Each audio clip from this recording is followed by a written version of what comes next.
हाँ जी, good afternoon. क्या पहले कौन सी क्लास थी? इंग्लिश पेपर का डिस्कशन? नहीं, आपकी शेड्यूल में ये थी मॉडर्न हिस्ट्री। फिर ज्योग्राफी कब लगे?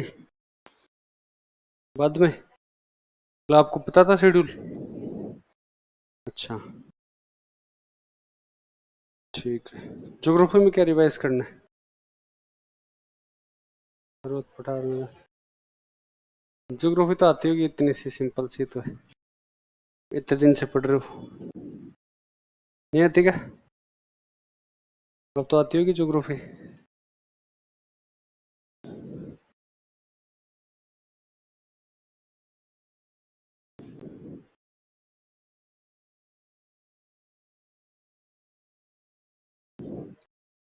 चलो एक बार मोटा मोटा वर्ल्ड ज्योग्राफी देख लेते हैं। क्लास में कैसे पढ़ी थी हमने, कॉन्टिनेंट वाइज? तो एक बार कॉन्टिनेंट वाइज देखे।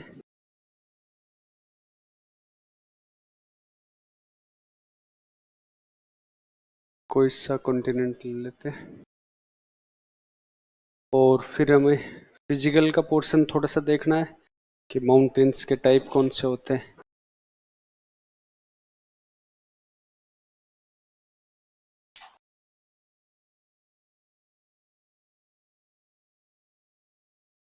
वो मैप वगैरह बनाए हुए हैं क्या क्लास के टाइम? क्लास के टाइम बनाए हुए हैं कि पर्वत सारे एक साथ, पठार सारे एक साथ? अगर वैसा कुछ काम किया हुआ है तो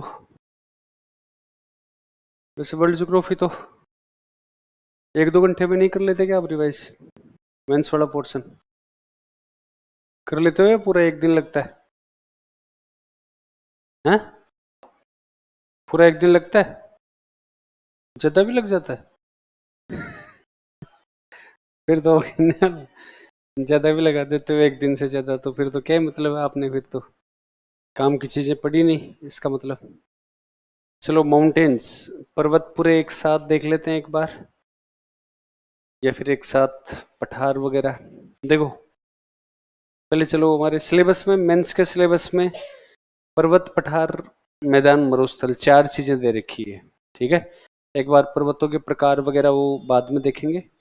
पहले वो जो वर्ल्ड ज्योग्राफी का कॉन्टिनेंटल ज्योग्राफी वाला पोर्शन पड़ा हुआ है उसको देखते हैं। अब माउंटेन्स पढ़ रखे हैं, प्री के रेस्पेक्ट में आपको खूब सारी चीजें पढ़नी होती है, छोटी छोटी चीजें।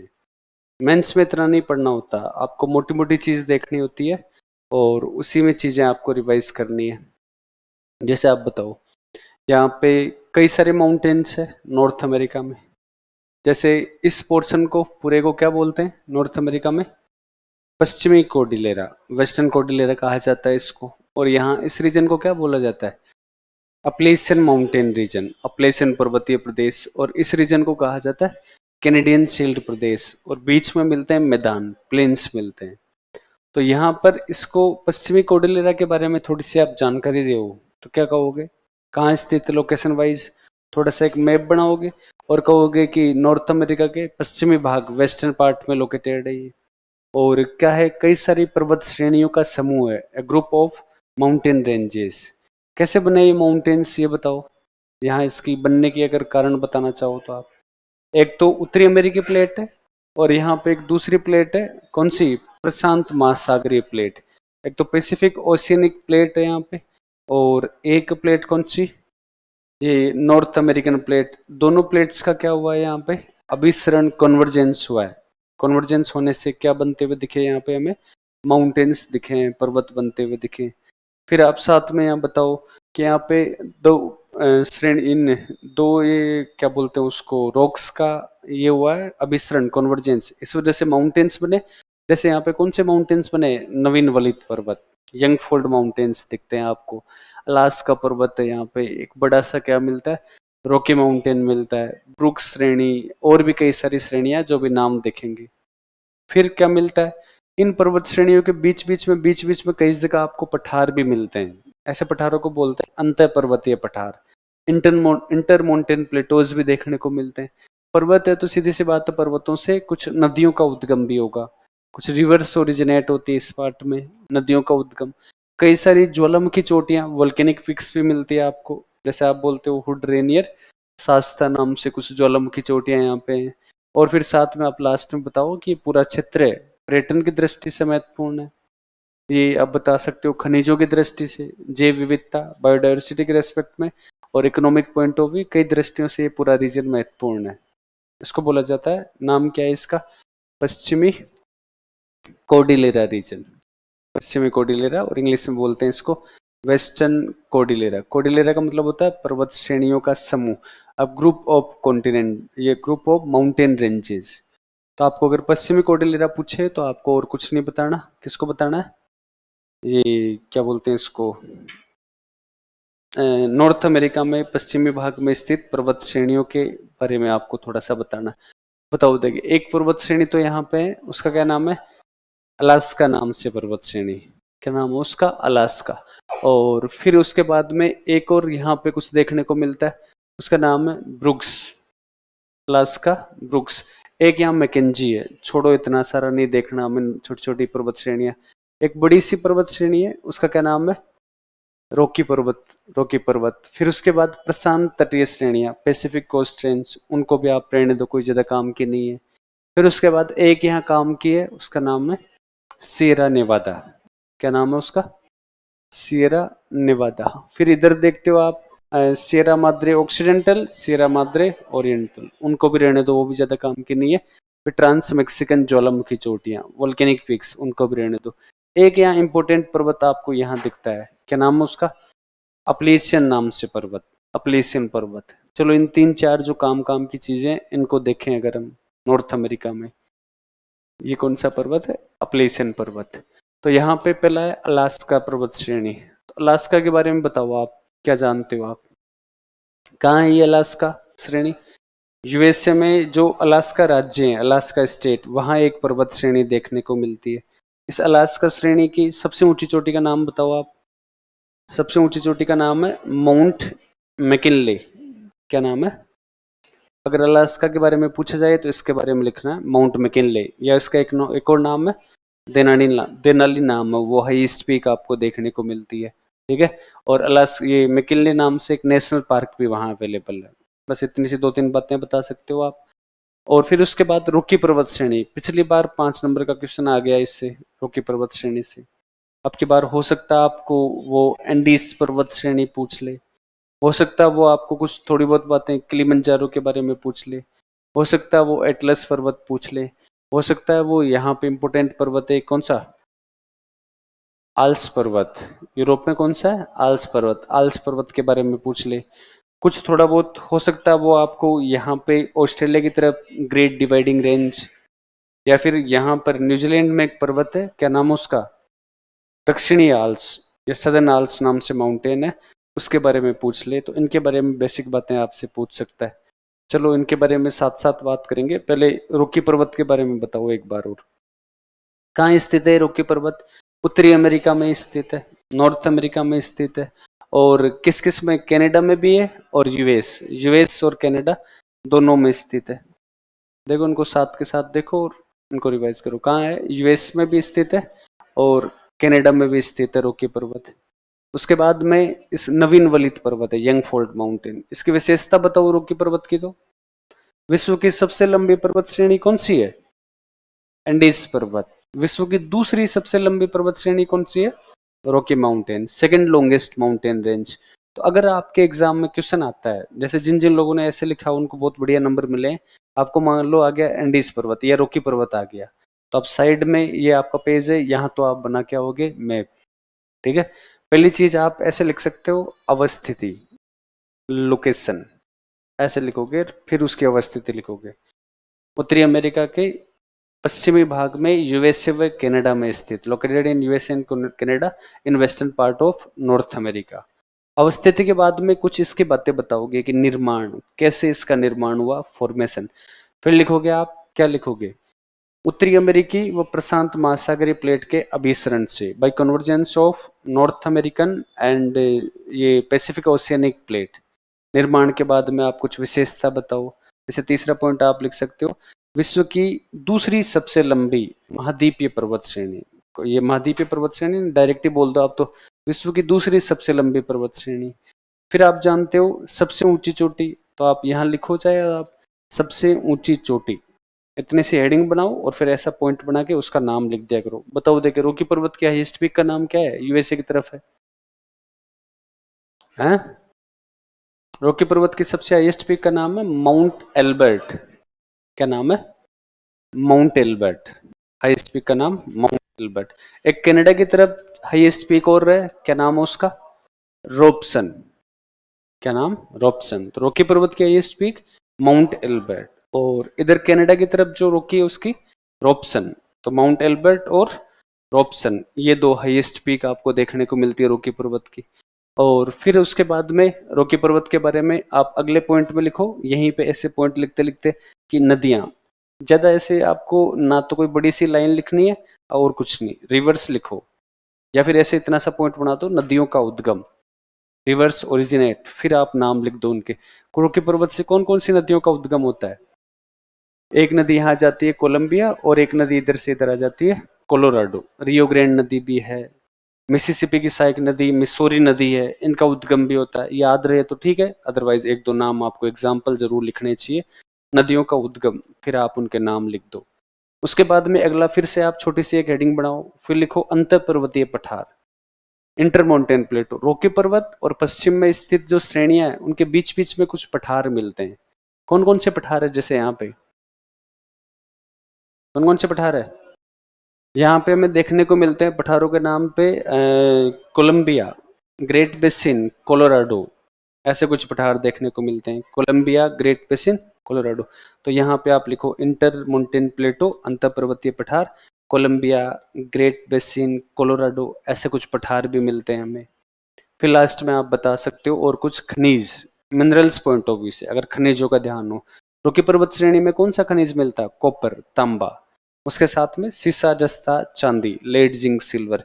तो फिर आप अगला एक छोटी सी और रेडिंग लगाओ और यहाँ पे लिखो खनिज, मिनरल्स, इतना सही लिखो बस, और कुछ मत करो। तो कॉपर, तांबा, ऐसे सिंबल मत लिखो, पूरा नाम ही लिखना चाहिए ज्योग्राफी में। तो आप लिखो तांबा, सीसा, जस्ता, चांदी, लेड, जिंक, सिल्वर। और कुछ बातें पता हो तो बताओ, नहीं पता है तो लोगों ने अच्छे नंबर लिए हैं यहाँ से, चार पांच चीजें लिख के भी, बड़ा बड़ा ऐसे ढंग से लिख दिए पॉइंट बना बना के, तीन तीन चार चार नंबर आए लोगों के। और फिर आप बता सकते हो कि जैसे यहाँ पे नेशनल पार्क है, जैसे इधर यूएसए कनाडा की तरफ तो कौन सा नेशनल पार्क है? Yoho national park. और इधर यूएस की तरफ कौन सा है?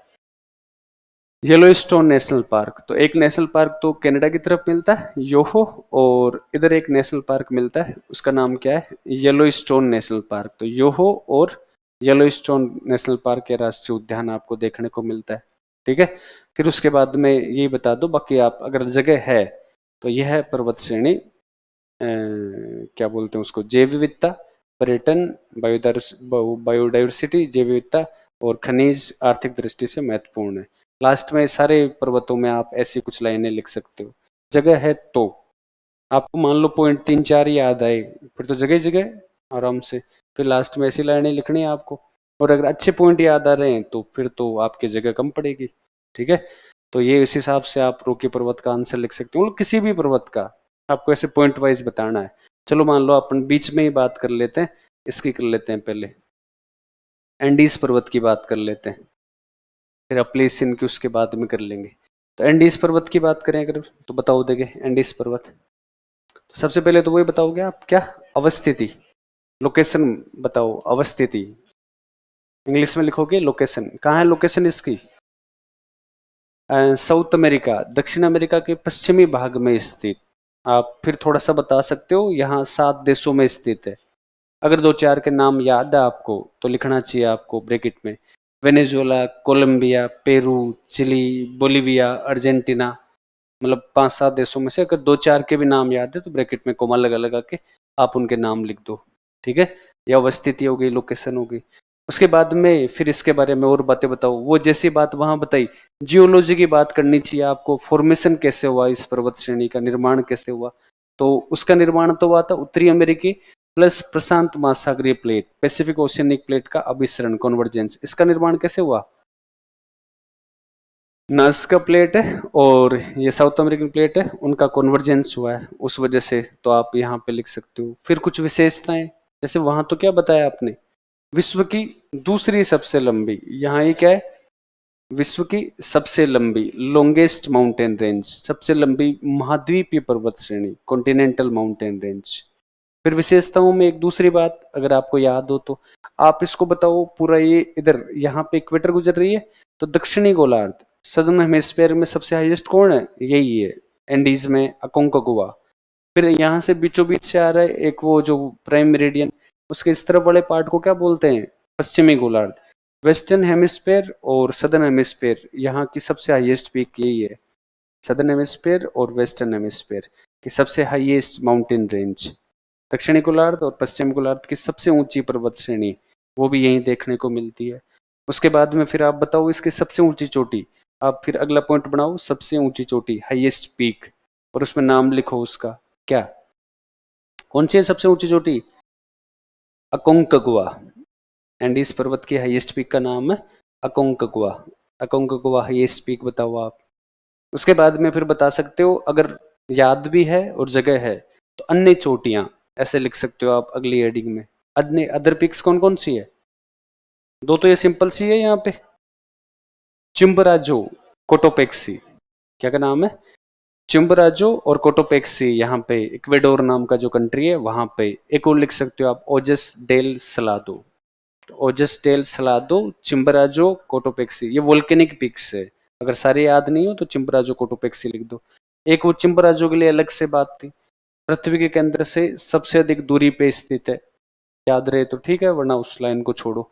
फिर बताओ आप नदियां, रिवर्स कौन कौन सी ओरिजिन होती है यहाँ से बताओ, एक अमेजन और एक कोलोराडो नदी, इसका उद्गम होता है यहाँ से, एक अमेजोन रिवर और एक कोलोराडो नदी। कोलोराडो नदी का उद्गम वहां से भी हो रहा था, यहाँ भी एक कोलोराडो नाम की नदी है। बीच बीच में एक पठार बताओ आप, कौन सा पठार है यहाँ पे, बोलीविया का पठार। कौन सा पठार देखने को मिलता है, बोलीविया नाम का एक पठार यहाँ पे स्थित है, अंतर पर्वतीय पठार, इंटरमाउंटेन प्लेटो। यहाँ तांबा मिल रहा था रोकी पर्वत में, यहाँ भी मेनली हमें क्या मिलता है, तांबा, कॉपर के रिजर्व्स मिलते हैं, साथ में सोने के भंडार भी मिलते हैं। तो कॉपर और कॉपर के साथ में गोल्ड, इसके भंडार कहाँ मिलते हैं हमें, अमेजन पर्वत श्रेणी में मिलते हैं। और उसके साथ साथ और बता सकते हो आप, जैव विविधता, बायोडाइवर्सिटी, पूर्वी ढालों पे मोन्टाना वन मिलते हैं, मोन्टाना फॉरेस्ट, यहाँ कुछ पशु रहते हैं, जानवर रहते हैं इस अमेजन पर्वतीय क्षेत्र में, कौन कौन से, हाँ, लमा, अल्पाका और चिंचिला, लमा, अल्पाका, चिंचिला। तो वो भी ये बातें आप लिख सकते हो अगर आपको जितनी ज्यादा याद रहे तब। तो अमेजन, ये अमेजन क्या, ये एंडीज पर्वत इस बार इंपॉर्टेंट है, थोड़ा सा ध्यान रखना इसके बारे में।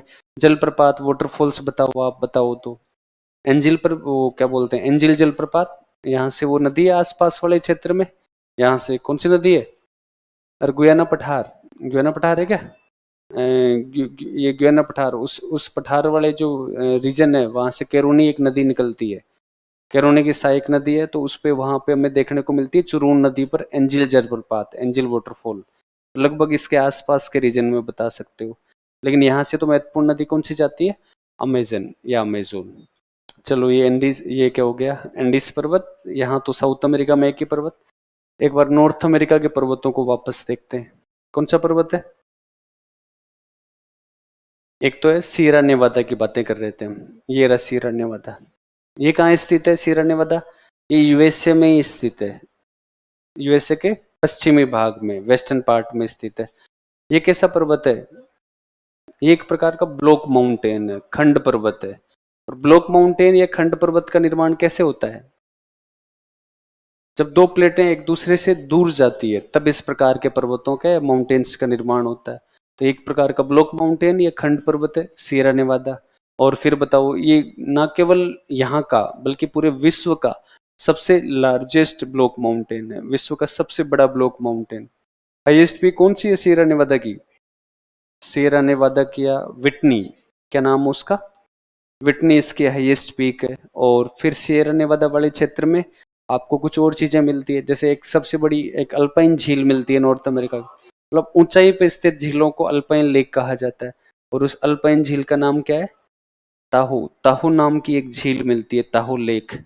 और फिर कुछ नेशनल पार्क्स मिलते हैं यहाँ पे, ये राष्ट्रीय पार्क क्या नाम है, पेड़ मिलता है एक सबसे बड़ा पेड़ यहाँ पे, उसका नाम है सिकोया। इस नाम से नेशनल पार्क भी है, और एक है योसेमाइट।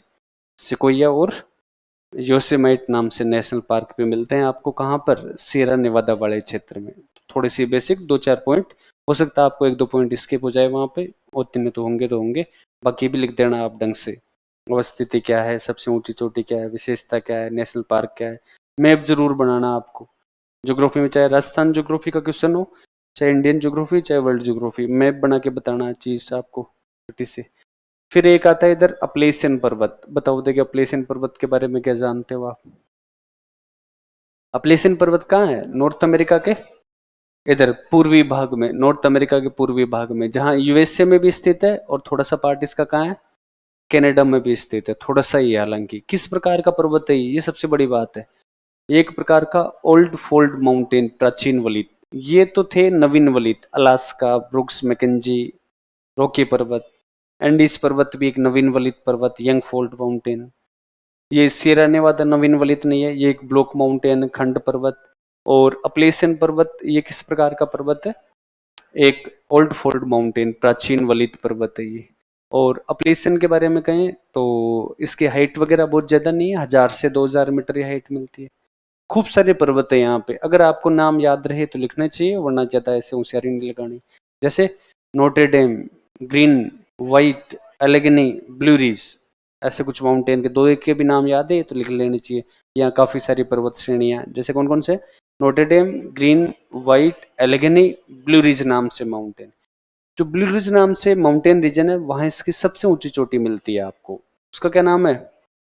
Mount micelle. तो मिसेल नाम से इसकी सबसे हाईएस्ट पीक मिलती है आपको ब्लू रिज पर्वतीय क्षेत्र में। ये सबसे हाईएस्ट जो पीक है, सबसे ऊंची चोटी, उसको तो लिखना चाहिए आपको। मिसेल, या इंग्लिश में इसको मिडसेल नाम से बोलते हैं। और किसके भंडार मिलते हैं यहाँ पे? हमें उच्च गुणवत्ता का कोयला मिलता है, हाई क्वालिटी कोल रिजर्व्स यहाँ देखने को मिलते हैं अपलेशियन पर्वतीय क्षेत्र में। अपलेशियन पर्वतीय प्रदेश में आपको कुछ और भी चीजें मिलती है साथ साथ। जैसे आप ये बताओ, ये अपलेशियन पर्वत इधर से इस पार्ट में, मतलब यहाँ लगभग इस अटलांटिक महासागर की ओर जब नदियां गिरती है, तब नदियां गिरते गिरते गिरते गिरते इस पार्ट का अपरदन कर दिया उन्होंने, इरोजन किया है। इरोजन करने के फलस्वरूप यहाँ एक पठार का निर्माण किया है इन्होंने, प्लेटो बनाया है। इस पठार को किस नाम से जानते हैं? इसको पीडमोंट पठार के नाम से जानते हैं, पीडमोंट प्लेटो। कैसे बना ये पीडमोंट प्लेटो? नदियों के द्वारा अपरदन क्रियाओं के फलस्वरूप, इरोजन करने के फलस्वरूप यहाँ पे पठार बना, पीडमोंट पठार। नदियों द्वारा यहाँ पे अपरदन हुआ है पूर्वी ढाल पे, और नदियां यहाँ पे गिरते समय क्या बनाती है? इस पार्ट में वाटरफॉल्स, जलप्रपात बनाती है। जलप्रपात बनाती है, और उनका यूज किस में किया जाता है? हाइड्रो इलेक्ट्रिसिटी प्रोडक्शन में, जल विद्युत उत्पादन में किया जाता है, क्योंकि बिजली बनाई जाती है। इसलिए इस पूरे रीजन को, इस वाले पार्ट को कहा जाता है, क्या बोलते हैं इसको? फॉल लाइन रीजन, प्रपात रेखा क्षेत्र, या फिर इसको फॉल लाइन रीजन कहा जाता है इस पार्ट को। ठीक है, फॉल लाइन मतलब यहाँ पे वाटरफॉल्स बनते हैं, और लगभग इस पूरे पार्ट में, कहाँ पर? इस पार्ट में पूरे में वाटरफॉल्स, इस इधर के भाग में। फिर और क्या चीजें मिलती है? ये कौन है? ये तो माउंटेन है, अपलेशियन पर्वत। इसके इधर तो मिल गया एक पठार आपको पूर्वी भाग में। फिर आपको अपलेशियन पर्वत के जस्ट आप पश्चिम की तरफ जाते हो तो एक गहरी सी घाटी मिलती है। इस घाटी का नाम क्या है? इसको बोलते हैं ग्रेट अपलेशियन वैली, या ग्रेट अपलेशियन, हिंदी में बोल देंगे घाटी, और इंग्लिश में बोल देंगे ग्रेट अपलेशियन वैली। यहाँ पे सेंट लॉरेंस और टेनेसी नदी है, उसको छोड़ो आप, इतना ज़्यादा सीरियस मत लो। फिर उसके बाद आगे चलते हैं, तो अपलेशियन पर्वत के इधर पश्चिमी भाग में ये चीज़ें मिलती है आपको। मतलब ऐसी पर्वत श्रेणियां मिलती है जिनकी हाइट क्या है? लगभग समानांतर, पैरेलल हाइट्स मिलती है आपको। तो उनको बोला जाता है कटक और घाटी, इनको कहा जाता है कटक घाटी क्षेत्र, ridge valley region, ridge valley region. और इस रिज वैली रीजन में क्या मिलता है आपको? चूना पत्थर, लाइमस्टोन। फिर अपलोशियन पर्वत के आप पश्चिम में जाते हो तो वहां भी आपको एक पठार मिलता है। क्या नाम है इस पठार का? इसका नाम भी वही है, अपलेशियन नाम का पठार है, जहाँ एलेगनी कम्बरलैंड नाम के पठार मिलते हैं आपको। तो अपनी जैसी चीजें इतना ज्यादा सीरियस मत लो कि आपको एक एक फैक्ट याद रहे। जितने याद रहे आपको, कम से कम इतना सा याद रह जाना चाहिए कि एक तो अपलेशियन पर्वत बता दो, इधर बता दो पीडमोंट पठार, और इस क्षेत्र को क्या कहा जाता है, फॉल लाइन रीजन या प्रपात रेखा क्षेत्र। इसके इधर एक बताओ तो ये बता सकते हो, और ग्रेट अपलेशन घाटी या वैली, और इस रीजन को कहा जाता है कटक, और बीच बीच में घाटी, कटक घाटी, मतलब रीज वैली रीजन है यहाँ पे। फिर उसके आगे में फिर एक पठार मिलता है, अपलेशन पठार, याद रहे तो ठीक कि एल्लेघनी कम्बरलैंड इस पठारी क्षेत्र के नाम में, नहीं रहे तो इतना ही ध्यान रखो कि अपलेशन पठार है। क्या मिलता है इस क्षेत्र में आपको, अपलेशन पठारी क्षेत्र में मिलता है आपको लोहा, आयरन, यहाँ लोहा मिल रहा है, यहाँ मिल रहा है आपको चूना पत्थर, लाइमस्टोन। यहाँ इस पर्वतीय क्षेत्र में क्या मिलता है, कोयला मिलता है, और इस क्षेत्र में क्या बन रही है, ऊर्जा। तो अपने आप में अपलेशन पर्वतीय प्रदेश इस रीजन के लिए, मतलब पूर्वी भाग में यूएस के लिए बहुत इंपॉर्टेंट हो जाता है आर्थिक दृष्टि से। तो ऐसा कुछ दो तीन बता सकते हो। तो मेंस लाइक, एक तो यहाँ पे आपके पास एंडीज पर्वत, एक सियरा नेवादा, एक अपलेशियन, एक रॉकी पर्वत, एक थोड़ा बहुत अलास्का। दूसरी सबसे ऊंची चोटी कौन सी है यहाँ पे यूएसए की, मतलब इसकी क्या बोलते हैं, नॉर्थ अमेरिका की? एक नाम बस ध्यान रख लो, लोगान। नहीं पता क्या? यहाँ सेंट इलियास पर्वत श्रेणी, सेंट इलियास में लोगान नाम की पर्वत श्रेणी है, जो कि नॉर्थ अमेरिका की तो सेकंड हाईएस्ट है, और कनाडा की हाईएस्ट पीक है। कनाडा की सबसे ऊंची चोटी लोगान, और नॉर्थ अमेरिका की सबसे हाईएस्ट कौन सी है, माउंट मैकिनले। तो बाई चांस जरूरत पड़ जाए तो, अदरवाइज ऐसे छोटी छोटी चीजों में मत जाओ कि अब मेक्सिको की भी हाईएस्ट याद करो आप, सियरा, मैंने तीन चार चीजें बताइए, बस इतना ही देखो आप, इतना पढ़ लोगे वही बड़ी बात है। ठीक है क्या? चलो इनको साथ के साथ याद करो, 2 मिनट में जल्दी से देख लो। नॉर्थ अमेरिका और साउथ अमेरिका की जो मेन मेन चीजें बताइए मैंने, उनको याद कर लो।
हो गया।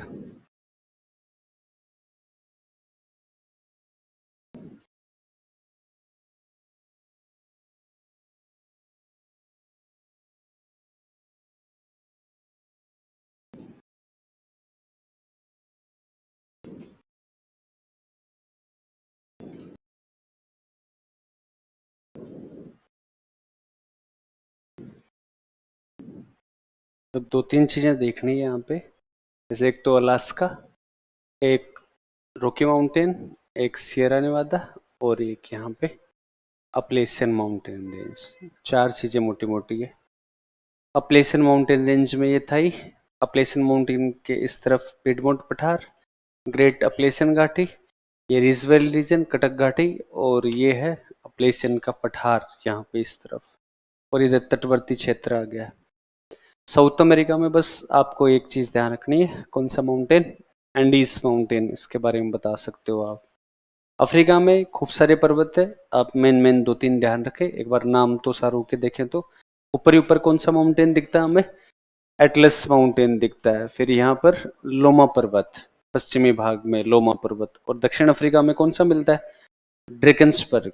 अफ्रीका का सबसे ऊंचा पर्वत किलिमंजारो, दूसरा सबसे ऊंचा पर्वत केन्या पर्वत, और तीसरा कौन सा है, रुवेंजोरी नाम से माउंटेन आपको देखने को मिलता है। फिर भी ये कुछ इंपॉर्टेंट बाई चांस ऐसे लिखे, अफ्रीका के पर्वतों को समझाइए तो भी आपको ये आइडिया रहना चाहिए। एटलस पर्वत के बारे में बताएं तो कहाँ लोकेटेड है ये, है? एटलस पढ़नी है हमें, लेकिन पैसे नहीं है, कहाँ से निकाल के लाएंगे, एटीएम। तो आप इससे याद करते हो उनको, एटीएम मतलब यहाँ अल्जीरिया, ट्यूनिसिया और मोरक्को नाम से जो देश है वहाँ स्थित है एटलस नाम से माउंटेन। कैसा पर्वत है, एक एक नवीन वलित पर्वत है, यंग फोल्ड माउंटेन। कैसे बना है, किस कारण से बना है ये यहाँ से एक तो अफ्रीकन प्लेट उस तरफ जा रही है, और उधर से कौन सी प्लेट आ रही है, यूरेशियन प्लेट आ रही है। तो एक तो अफ्रीकन प्लेट इधर से आ रही है, और एक कौन सी plate, Eurasian plate. Eurasian plate दोनों का हुआ कन्वर्जेंस या अभिसरण, उसकी वजह से यहाँ एटलस पर्वत बने। और एटलस पर्वत में देखते हैं सबसे ऊंची चोटी एटलस तोकल, कैसे याद करते हैं इसको, टॉपकल, एटलस तोकल पढ़ेंगे, टॉपकल, टॉपकल इसके हाईएस्ट पीक है। कुछ खनिज मिलते हैं यहाँ, धात्विक खनिज, जैसे कॉपर, सीसा जस्ता, चांदी, लोहा, यस्क, आयरन और ऐसे यहाँ पे गोल्ड वगैरह ऐसे खनिज। लोमा पर्वत इतना इंपॉर्टेंट नहीं है, फिर भी आप आइडिया रखो तो कहाँ स्थित है, नहीं याद है तो अफ्रीका के पश्चिमी भाग में ऐसे लिख दिया करो। कंट्री वाइज याद है तो सीरा लियोन और गिनी नाम के जो देश है वहाँ स्थित है, और कुछ याद नहीं आए तो गिनी आप कर देना, या फिर आप अफ्रीका के पश्चिमी भाग में स्थित ऐसे ही बता सकते हो। लोमा हाईएस्ट पीक, लोमा तो नहीं मानी, बिन तुमानी आपको याद आए तो इसकी हाईएस्ट पीक ऐसे कुछ याद कर रखी थी, बिन तुमानी, ठीक है।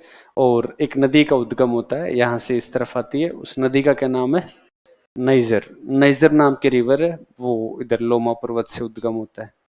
ड्रेकन्सबर्ग नाम का पर्वत या जो माउंटेन है वो कहाँ दिखता है हमें, साउथ अफ्रीका, दक्षिण अफ्रीका। हालांकि एक कंट्री और है वहाँ छोटा सा, लेसोतो, वहाँ भी स्थित है।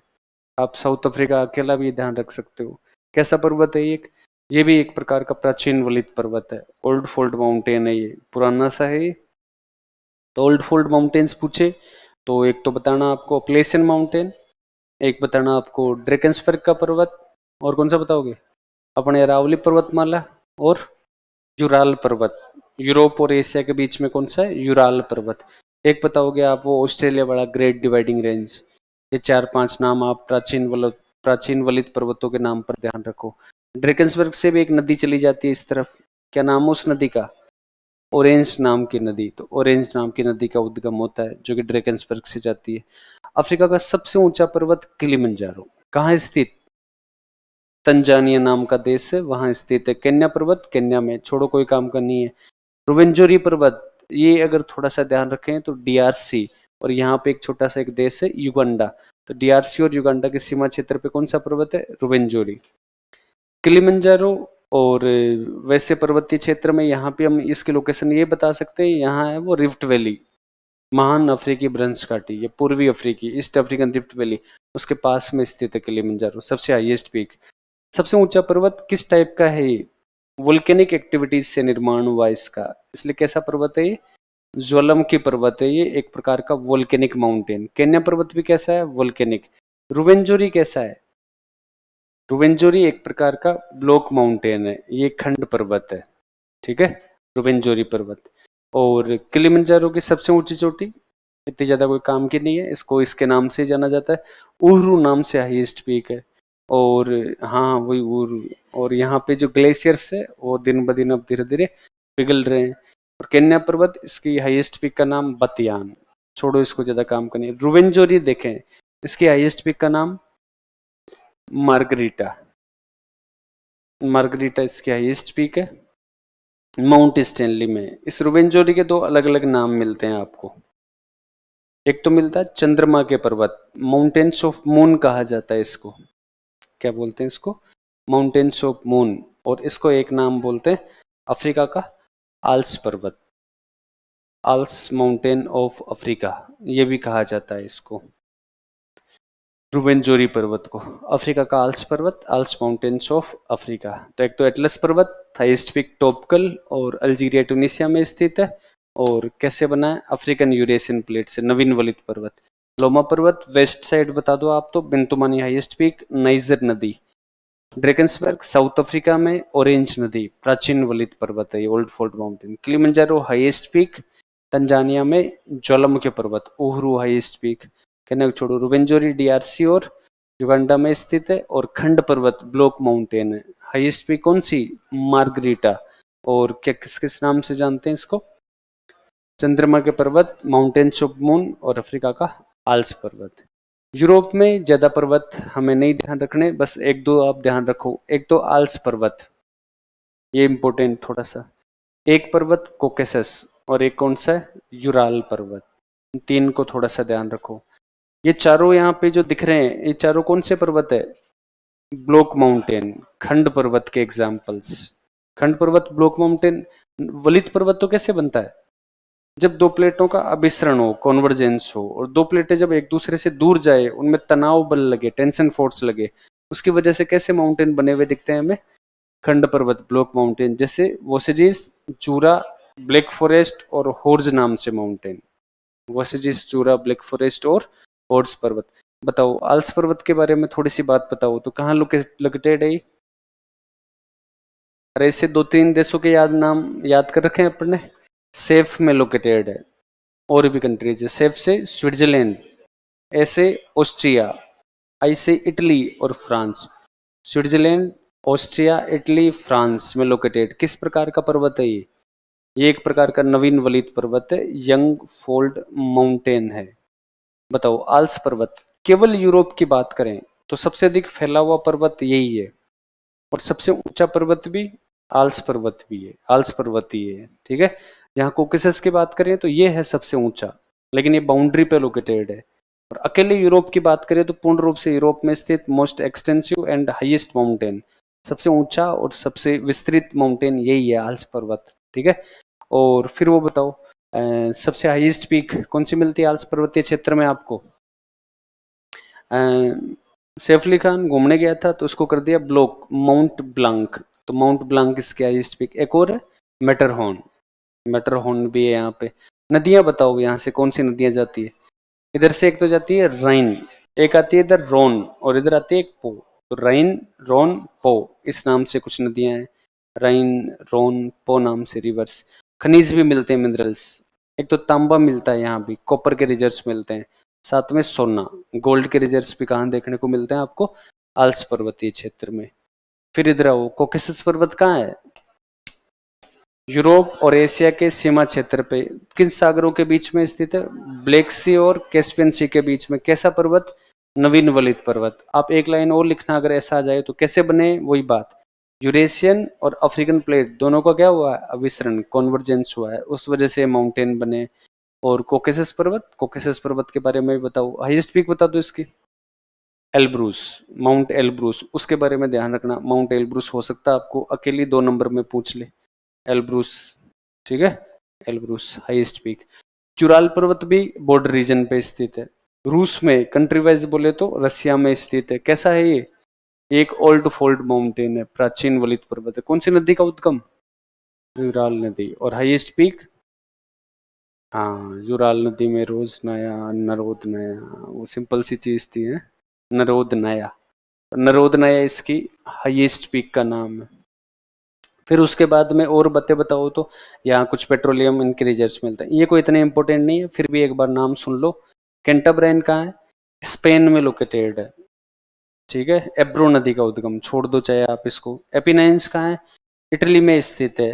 और टिबेर नाम की जो नदी है उसका उद्गम होता है पिरेनीज, फ्रांस इटली के बॉर्डर रीजन पे, पिंडस ग्रीस में। इनको रहने दो। आप थोड़ा सा इस पे ध्यान रखना। आल्स पर्वत के लिए 2 लाइन, कोकेसस और यूराल पर्वत, 4 ब्लॉक माउंटेन्स के नाम नाम याद रखना। Vosges, Jura, Black Forest, Harz. Vosges, Jura, Black Forest. Asia में खूब सारे पर्वत है, लेकिन आपको मेंस पॉइंट ऑफ व्यू से 2-4 के बारे में थोड़ी सी जानकारी लेनी है। जैसे बताओ आप मेरे को पामीर के बारे में कुछ। पामीर कहाँ है? अकेले किसी एक कंट्री में नहीं है पामीर, 4-5 3-4 देशों में स्थित है। जैसे भारत के ऊपर किर्गिस्तान, ये ताजिकिस्तान, ताजिकिस्तान के ऊपर कजाकिस्तान, ये किर्गिस्तान, तो ताजिकिस्तान, किर्गिस्तान, थोड़ा सा ये अफगानिस्तान, और फिर ये चाइना। यहाँ बॉर्डर रीजन पे आपको क्या देखने को मिलता है? पामीर का पठार बोलते थे पहले, हालांकि एक पर्वत है, माउंटेन में पड़ते हैं पामीर को। विश्व की छत कहा जाता है, क्यों? क्योंकि ये जंक्शन पे स्थित है। ऐसा लगता है जैसे सारी दीवारें एक जगह आ गई, ये भी पर्वत, ये भी पर्वत, ये भी पर्वत, सारे एक जगह आ गए, तो छत बोल दिया इसको। ये हिंदू कुश भी मिल रहा है यहाँ, हिमालय भी, कुनलुन शान भी, तिएन शान, सारे माउंटेन्स लगभग एक जगह आकर मिलते हैं। कहाँ पर? कौन से रीजन में? पामीर वाले पार्ट में। तो ताजिकिस्तान, किर्गिस्तान, अफगानिस्तान, चाइना, चीन, बॉर्डर रीजन पे क्या स्थित है? पामीर। जंक्शन पे लोकेटेड है। हिमालय, कुल्लू शान, तिएन शान, हिंदू कुश जंक्शन पे। और क्या बोलते हैं इसको? विश्व की छत बोला जाता है। तुर्की का सबसे ऊंचा पर्वत कौन सा है? अरारात पर्वत है, अरारात। हालांकि पूरे पश्चिम एशिया में सबसे हाईएस्ट पीक है वो है, क्या नाम उसका? देमावंद, जो कि किस पर्वत पे है? एल्बुर्स। ईरान में स्थित एक पर्वत है एल्बुर्स। इस एल्बुर्स की सबसे ऊंची चोटी का नाम क्या है? ये देमावंद, जो कि पूरे पश्चिम एशिया की हाईएस्ट है। अराकान योमा पर्वत के बारे में बताओ, कहाँ स्थित है ये? अराकान योमा है म्यांमार में स्थित एक नवीन वलित पर्वत है, ये यंग फोल्ड माउंटेन। ठीक है। और अराकान योमा ये कैसे बना है ये बताओ। एक तो इंडो ऑस्ट्रेलियन प्लेट आई है, और एक कौन सी प्लेट? बर्मा प्लेट, दोनों का अभिसरण हुआ है। इंडो ऑस्ट्रेलियन और इधर से बर्मा प्लेट, दोनों का कॉन्वर्जेंस होने से बना है। हाईएस्ट पीक बताओ अराकान योमा की। माउंट विक्टोरिया, क्या नाम है उसका? माउंट विक्टोरिया सबसे ऊंची चोटी है इसकी। और ऐसा कहा जाता है कि ये अंडमान निकोबार और ये जो पूर्वांचल वाला पार्ट है ये इसी के पार्ट है, पूर्वांचल और अंडमान निकोबार। और इसको बोला जाता है विश्व के 36 बायोडायवर्सिटी हॉट स्पॉट्स में शामिल है ये रीजन। विश्व की 36 biodiversity hot spots. Mount Fuji के बारे में जाने हम, जापान का हाईएस्ट है ये। कैसा है ये? सक्रिय ज्वालामुखी पर्वत है, एक्टिव वोल्केनिक माउंटेन है, मतलब अब भी इसमें कुछ ना कुछ ज्वालामुखी गतिविधियां होती रहती है। और किसका पार्ट है ये? आपने फिजिकल ज्योग्राफी में पढ़ा होगा, प्रशांत महासागरीय अग्निवलय, पैसिफिक रिंग ऑफ फायर, जो आपको इस प्रशांत महासागरीय क्षेत्र में दिखती है उसी का पार्ट है। कौन सा पर्वत? Mount Fuji. माउंट फ्यूजी उसी का पार्ट देखने को मिलता है। और पुंचक जाया, ये तो इंडोनेशिया की हाईएस्ट पीक है, कोई काम की चीज नहीं है। बाकी ये पर्वत बाकी भी इतने कोई काम के नहीं है। नाम एक बार सुनो तो सुन सकते हो। पोंटिनटोरस तुर्की में स्थित है। एल्बुर्स जाग्रोस ईरान में स्थित है। अरारात तुर्की का सबसे ऊंचा है। देमावंद पश्चिम एशिया की हाईएस्ट है। हिंदुकुश अफगानिस्तान, सुलेमान पाकिस्तान, और ये तीन शान कुनलुन शान ये बॉर्डर रीजन पे, ये तो चाइना में। अल्ताई शान खिंगन ये कुछ बॉर्डर रीजन पे, उनमें ऊपर वाले दो उनको छोड़ो। आप 2 बात किसके ध्यान रखना? अराकान योमा नवीन वलित पर्वत, म्यांमार में स्थित हाईएस्ट पीक विक्टोरिया। पामीर के बारे में, जंक्शन पे स्थित, और माउंट फ्यूजी कहाँ का? जापान का। तो एशिया के हाईएस्ट कौन सा है? एवरेस्ट। यहाँ पे साउथ अमेरिका में हाईएस्ट कौन सा है? अकोंकागुआ, जो पूरे विश्व में सेकंड नंबर पे आता है। फिर नॉर्थ अमेरिका में हाईएस्ट कौन सा है? देनाली या माउंट मैकिनले।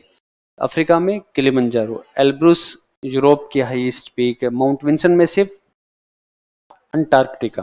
और ऑस्ट्रेलिया में कौन सी है? कोस्क्विस्को। चलो उनके भी आप एक बार, इसमें तो चलो नहीं है, नाम बताइए दो मेरे को। ऑस्ट्रेलिया के हाईएस्ट पीक, इसका नाम बताओ, माउंटेन का नाम पर्वत कौन सा है यहाँ पे? इधर वाला जो पर्वत है उसका नाम है great dividing range. Great dividing range. और ये कैसा है ग्रेट डिवाइडिंग रेंज? एक प्राचीन वलित पर्वत, एक ओल्ड फोल्ड माउंटेन है ये। यहाँ इसकी सबसे हाईएस्ट पीक है एक स्नोई माउंटेन रीजन में। क्या नाम है उस हाईएस्ट पीक का नाम? कोस्क्विस्को।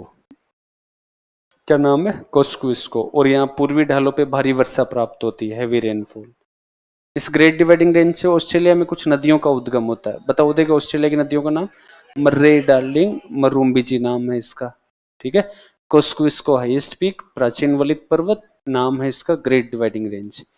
न्यूजीलैंड दो अलग अलग द्वीपों में बटा हुआ है। बताओ देखे, एक तो ऊपर वाले को तो बोलते हैं उत्तरी द्वीप, दक्षिण वाले को दक्षिणी द्वीप। इस दक्षिणी द्वीप में एक पर्वत है, क्या नाम है इस पर्वत का?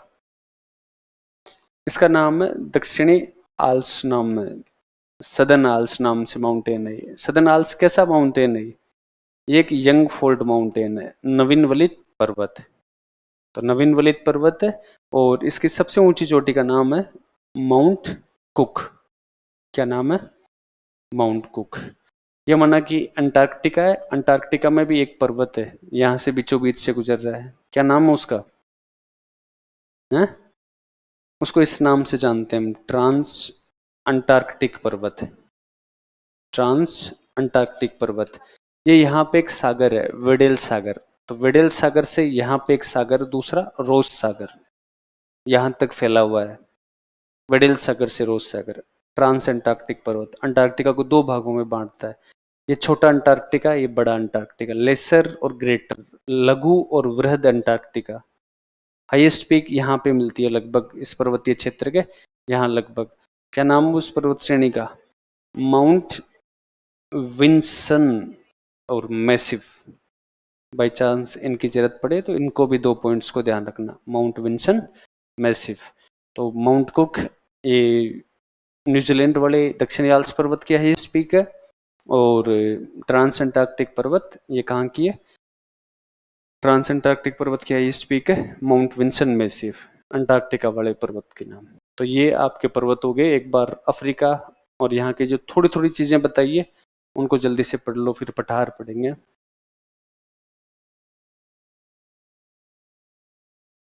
आपको वो मैप बनाने के लिए कहा हुआ था, वो बना रखे हैं क्या सबने? अगर वो बना रखे हैं, कुछ शॉर्ट नोट्स बना रखे हैं, तो आपको ज़्यादा जोर नहीं आएगा। पता भी नहीं बनाए भी है कि नहीं बनाए। ग्रुप बना हुआ है क्या आपके? ऐसा कुछ आपका ग्रुप बनाया हुआ है क्या रिवीजन वालों का? नहीं बनाया हुआ? ऐप पे तो है आपका बैच। चलो मैं देखे वो पीडीएफ एक बार, वो मैप वाली आप जैसे कुछ साथियों ने बनाई हुई है, मैं डलवा दूंगा, पढ़ लेना आप वहाँ से, कुछ पढ़ो तो पढ़ो। चलो इसको अभी तो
नाज़का प्लेट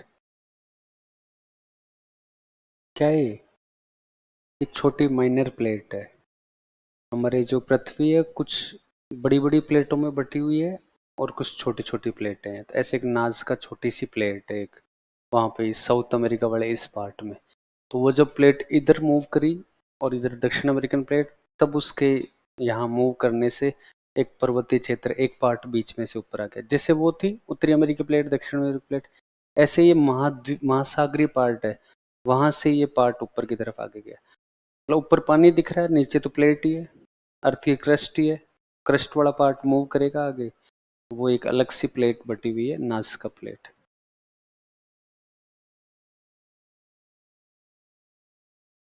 हम्म,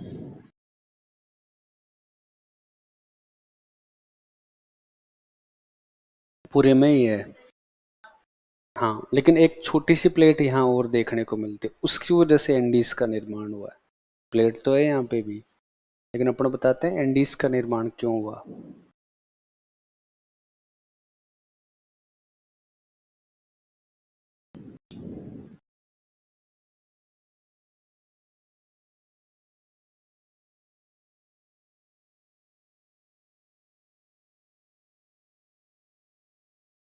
पढ़ पर्वत, वो एक पर्वतों के प्रकार है, उसको कल पढ़ेंगे। आज वही पठार मैदान वो देखते हैं सारे।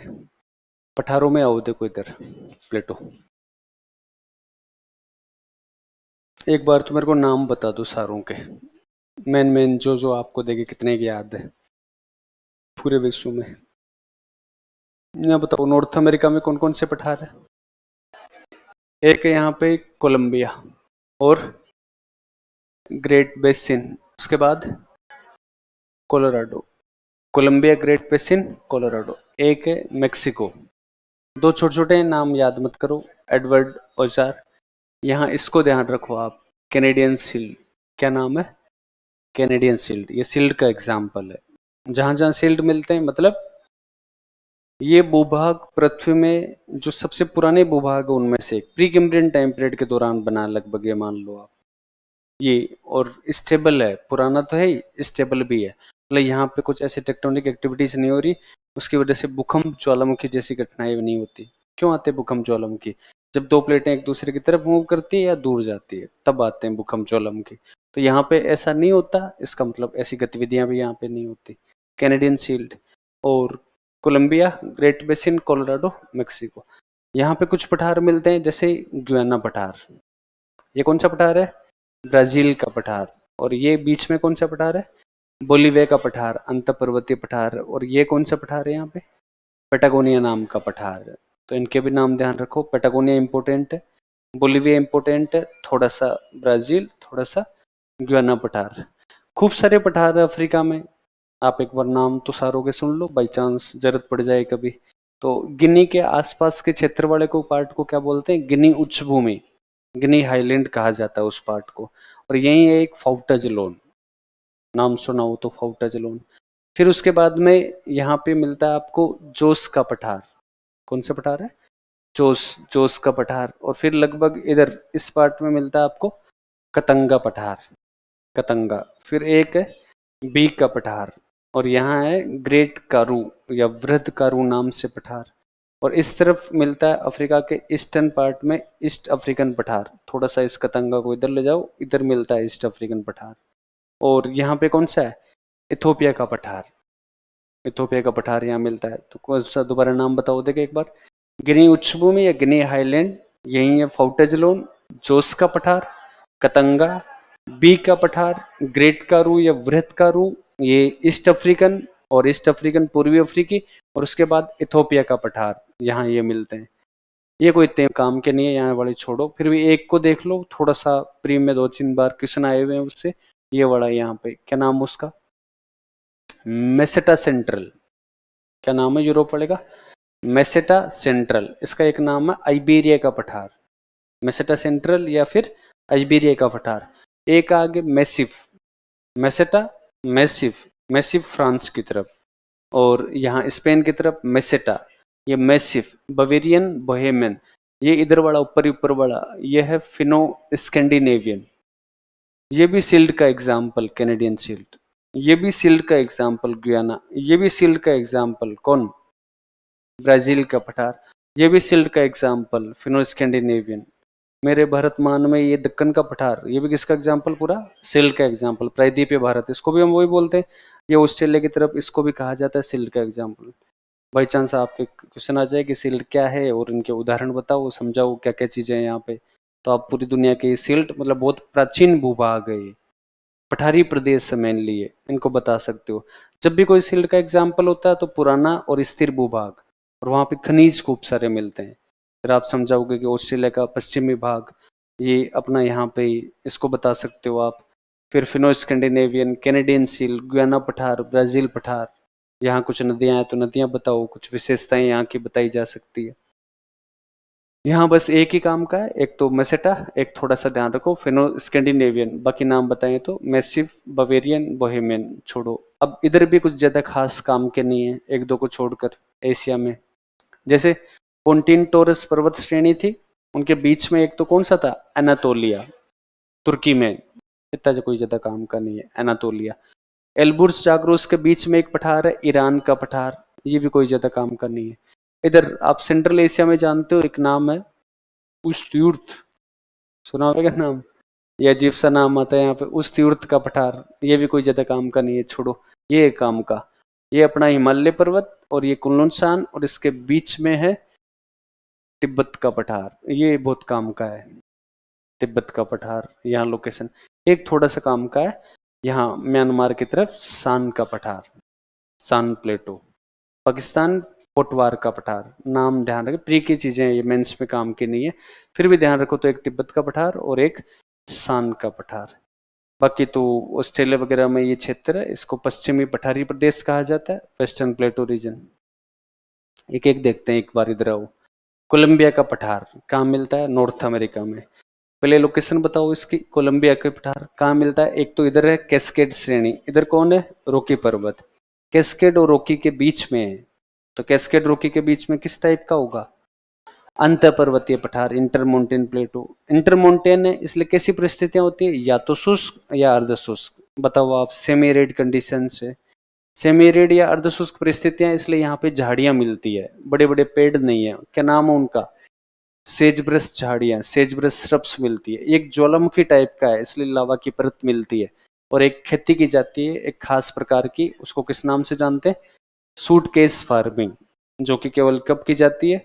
गर्मियों में। सर्दियों में यहाँ पे बर्फ जम जाती है इसलिए खेती पॉसिबल नहीं है। तो दो तीन बातें, कैस्केड रॉकी के बीच में सेजब्रस झाड़ियां, लावा की परत, सूटकेस फार्मिंग के लिए विख्यात। ग्रेट बेसिन का पठार है, ये किस किस के बीच में? ये सियरा नेवादा के बीच में और रॉकी पर्वत के बीच में। ये भी किस प्रकार का है? अंतपर्वतीय, इंटरमाउंटेन प्लेटो, इसलिए कैसी परिस्थितियां? शुष्क परिस्थितियां। शुष्क परिस्थितियां इसलिए यहाँ पे एक डेजर्ट है, और उस डेजर्ट का नाम क्या है? यही है, जो ही नाम पठार को है, यही नाम डेजर्ट को है। रह गया यहाँ पे। हाँ, तो ग्रेट बेसिन के नाम से यहाँ पे क्या देखने को मिलता है आपको? एक डेजर्ट, मरुस्थल देखने को मिलता है। प्लस अब डेजर्ट है तो यहाँ पे झीलें भी मिलती है। किस प्रकार की झीलें मिलेगी? सीधी सी बात है, लवणीय झीलें। डेजर्ट वाले रीजन में ये झीलें मिलती है, लवणीय सलाइन लेक्स। और उसमें से एक का नाम बताएं तो great salt lake. Great salt lake यहाँ पे देखने को मिलती है। इसके साउथ वाले पोर्शन में आपको एक गहरी सी घाटी मिलती है यहाँ पे लगभग। क्या नाम है उसका? Death valley. अरे ग्रेट बेसिन के पठार पे एक गहरी सी घाटी मिलती है, क्या नाम है उसका? डेथ वैली या फिर मृत घाटी। मृत घाटी की खास बातें बताओ दो तीन। कौन से डेजर्ट का पार्ट है? पहली बात तो ये बताओ। मोजावे या मोहावे डेजर्ट। अब से यहां तक ऊपर से नॉर्थ के से मिड तक ये ग्रेट बेसिन डेजर्ट खत्म हो गया। पठार तो वही है, लेकिन डेजर्ट कौन सा स्टार्ट हो गया? मोहावे। मोजावे डेजर्ट का भाग है ये डेथ वैली। और उसके साथ साथ हम यहाँ पे बताते हैं कि डेथ वैली में उत्तरी अमेरिका का नहीं, पूरे विश्व का सबसे हाईएस्ट टेम्परेचर, आज तक का सबसे उच्चतम तापमान कहाँ रिकॉर्ड किया गया है? डेथ वैली में। और उत्तरी अमेरिका का, नॉर्थ अमेरिका का सबसे लोवेस्ट पॉइंट, निम्नतम बिंदु कहाँ देखने को मिलता है? डेथ वैली में। क्या नाम है उसका? Bed water basin. अगर ध्यान रहे तो डेथ वैली में एक सबसे निम्नतम बिंदु है और सबसे उच्चतम तापमान रिकॉर्ड किया गया। कोलोराडो पठार पे एक बहुत इंपॉर्टेंट चीज है। पहले तो बताओ, कोलोराडो पठार किस किस के बीच में? इधर रॉकी पर्वत, इधर भी रॉकी पर्वत। रॉकी पर्वत की दो श्रेणियां हैं, वोसेच और यूनिटा नाम की श्रेणियां। नाम छोड़ो आपके, तो इम्पोर्टेंट नहीं। उनके बीच में कोलोराडो पठार, अंत पर्वतीय, इंटरमोंटेन। कैसी परिस्थितियां? शुष्क परिस्थितियां। यहाँ पे चूना पत्थर से बना हुआ है लाइमस्टोन, इसलिए इस पे नदी बहती है कोलोराडो और उसकी सहायक नदियां, कोलोराडो, लिटिल कोलोराडो, ग्रीन, सान जुआन। इस पर बहते बहते बहते बहते विश्व की सबसे बड़ी घाटी का निर्माण करती है। और उस घाटी का नाम क्या है? Grand canyon. ग्रैंड कैनियन बनाए जाते हैं किसके द्वारा? कोलोराडो नदी के द्वारा। कहाँ बनाए गए? कैनियन का मतलब होता है घाटी। जब आप इंडियन ज्योग्राफी पढ़ते हो तब आप नदियों में देखते हो कि घाटी, और कैनियन कुछ नहीं, इस प्रकार की घाटी होती है। नीचे से चौड़ाई कम और फिर धीरे धीरे चौड़ाई क्या हो जाती है? ज्यादा। ऊपर से नीचे तक चौड़ाई ज्यादा, उसको बोल दिया जाता है गोर्स। क्या बोलते हैं उसको? गोर्स। तो कैनियन, ग्रैंड कैनियन सबसे बड़ी, ज्यादा क्षेत्रफल में फैली हुई कैनियन। हालांकि गहरी घाटियों के मामले में तो ब्रह्मपुत्र नदी और नेपाल की तरफ काली नदी, ऐसी कुछ नदियां गहरी गहरी घाटियों का निर्माण करती है, इससे भी गहरी। लेकिन ये ज्यादा बड़े क्षेत्रफल के हिसाब से किसने निर्माण किया है? कोलोराडो। 2012 में जब ऑप्शनल पेपर हुआ करते थे, तब ज्योग्राफी के ऑप्शनल में ये 2 नंबर में आया हुआ है, ग्रैंड कैनियन। तो थोड़ा सा इसको ध्यान रखना। किसके द्वारा बनाया गया है? कोलोराडो नदी के द्वारा, कोलोराडो पठार पर। क्या नाम? ग्रैंड कैनियन, सबसे बड़ी घाटी। एरिजोना नामक राज्य है यूएसए का, अगर ध्यान रहे तो। यहाँ ग्रैंड कैनियन के नाम से नेशनल पार्क भी है। सियरा माद्रे ऑक्सीडेंटल ओरिएंटल के बीच में है मेक्सिको का पठार, बीच में है, तो शुष्क परिस्थितियां, और इसलिए यहाँ पे डेजर्ट है। और इस डेजर्ट का नाम आप जानते हो। कौन सा डेजर्ट है यहाँ पे? ची हुआ हुआ, क्या नाम है? ची हुआ डेजर्ट देखने को मिलता है। खनिज मिलते हैं यहाँ पे। वो देखो इतना चांदी, सिल्वर माइन है सबसे बड़ी, विश्व की सबसे बड़ी सिल्वर माइन कहाँ मिलती है? ची हुआ नामक स्थान पर। एडवर्ड ओजार को छोड़ दो, कैनेडियन सिल्ट को देखो आप। कैनेडियन सिल्ट का एक नाम और है, क्या नाम है इसका? लोरेंसिया का पठार। किस नाम से जानते हैं इसको? लोरेंसिया का पठार, लोरेंशियन प्लेटो। ठीक है। और क्या है ये? विश्व के सबसे पुराने भूभागों में से एक है। One of the oldest land parts in the world, ऐसे बोल सकते हो आप, या वही पुराना और अपरदित भाग है ये। तो कटा फटा पठार है, ओल्ड सेटल्ड प्लेटो है। कौन सा? Canadian Shield. इसलिए यहाँ पे पुराना है, इसलिए खनिज मिलेंगे, मिनरल्स। क्या क्या खनिज मिलते हैं यहाँ पे?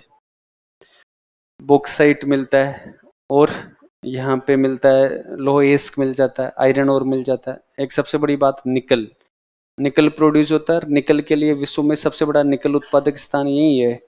क्या नाम? सडबरी, ऑन्टेरियो नामक स्थान है कनाडा का, उस तरफ निकल उत्पादक स्थान है। और यहाँ पे कुछ ग्लेशियर्स है खूब सारे। ग्लेशियर्स के कारण, ग्लेशियर्स के पिघलने से इस पठारी भाग में मीठे पानी की झीलें बनती है। जानते हो क्या आप? अरे नहीं जानते क्या? Great Bear, Great Slave, Athabasca, Reindeer, Winnipeg, महान झीलें है क्या यहाँ पे? महान झीलें। तो इतनी सारी झीलें यहाँ पे क्यों बनी हुई है? क्योंकि यहाँ पे काफी सारे ग्लेशियर्स है, हिमनद है, और हिमनदों के पिघलने से मीठे पानी की झीलों का निर्माण होता है। तो बताओ आप ये बात, ये कहाँ मिलते हैं सब चीजें? कैनेडियन शील्ड वाले पार्ट में मिलती है। कैनेडियन शील्ड क्या है? एक पठारी भूभाग है। लोकेशन बताएं तो मुख्य रूप से कनाडा, या फिर बताएं नॉर्थ अमेरिका के उत्तर पूर्वी भाग में स्थित है। एक शील्ड का एग्जाम्पल है, लोरेंसिया का पठार भी बोलते हैं इसको। पुराना भूभाग है एक अपने आप में। ठीक बात है क्या? तो ये नॉर्थ अमेरिका के पठार। चले साउथ अमेरिका की तरफ। साउथ अमेरिका की तरफ कुछ खास बातें नहीं है। आपको चार पठार मिलते हैं, गुयाना और ब्राजील। गुयाना पठार कहाँ है? साउथ अमेरिका के उत्तर पूर्वी भाग। ये कहाँ है? ब्राजील में। ये भी शील्ड का एग्जाम्पल, ये भी शील्ड का एग्जाम्पल। ये पुराना स्थिर, ये भी पुराना स्थिर। यहाँ से एक नदी जाती है, उस नदी का नाम, इधर से इधर, ओरिनोको। अरे कौन सी नदी का उद्गम होता है? ओरिनोको रिवर ओरिजिन होती है। यहाँ से एक नदी इधर चली जाती है, एक नदी इधर आती है। इधर जाती है, उसका नाम तो सऊ फ्रांसिस्को। क्या नाम उसका? सऊ फ्रांसिस्को। इधर नदी आती है, उसका नाम क्या है? रिवर का नाम पराना। पराना नाम की रिवर ब्राजील के पठार से उद्गम, और सऊ फ्रांसिस्को भी यहीं से उद्गम। एक पठार है यहाँ जो इसी का पार्ट है, ये वाला यहाँ पे। क्या नाम है इसको? मटो ग्रासो। क्या नाम है? माटोग्रासो पठार, जो इसी का पार्ट है, यहाँ पे देखने को मिलता है। ठीक है। फिर आप बता सकते हो खनिज, जैसे ये भी सिल्ट का एग्जांपल, तो यहाँ पे भी खनिज मिलते हैं आपको। जैसे लोएस्क बता दो, बॉक्साइट बता दो, मैंगनीज बता दो, सोना, हीरा, ऐसे कुछ खनिज। यहाँ आप बता दो मेनली किसके रिजर्व्स मिलते हैं? लोएस्क, आयरन ओर के रिजर्व्स मिलते हैं ब्राजील के पठार पर। तो इनमें तो बस इतना ध्यान रखना, सिल्ट के एग्जाम्पल है दोनों, ओरिनोको नदी, और इधर नदी कौन सी है? साउ फ्रांसिस्को और पराना। इधर बोलीविया का पठार, ये तो बहुत आसान है। किस किस के बीच में? एंडीज पर्वत की श्रेणियों के बीच में। तो कैसा है ये अंत पर्वतीय, इंटरमोंटेन? मुख्य रूप से बोलीविया में स्थित है। कुछ भाग पेरू, चिली और अर्जेंटीना में भी है, उसको छोड़ दो चाहे आप तो बताओ। मुख्य रूप से बोलीविया में। अंत पर्वतीय, इंटरमोंटेन, इसलिए कैसी परिस्थितियां मिलेगी? शुष्क परिस्थितियां, एरिड कंडीशन, शुष्क परिस्थितियां मिलेगी। इसलिए यहाँ पे लवणीय झीलें मिलेगी, स्लाइन लेक्स। जैसे एक नाम बताओ, पुपो, या फिर एक पोपो नाम की यहाँ पे झील मिलती है। पानी है क्या इस झील में? पानी नहीं है, पानी सूख चुका है। और यहाँ पे एक सोल्ट पेन मिलता है, सफेद सा नमक का मैदान। नमक का मैदान है, उसका नाम क्या है?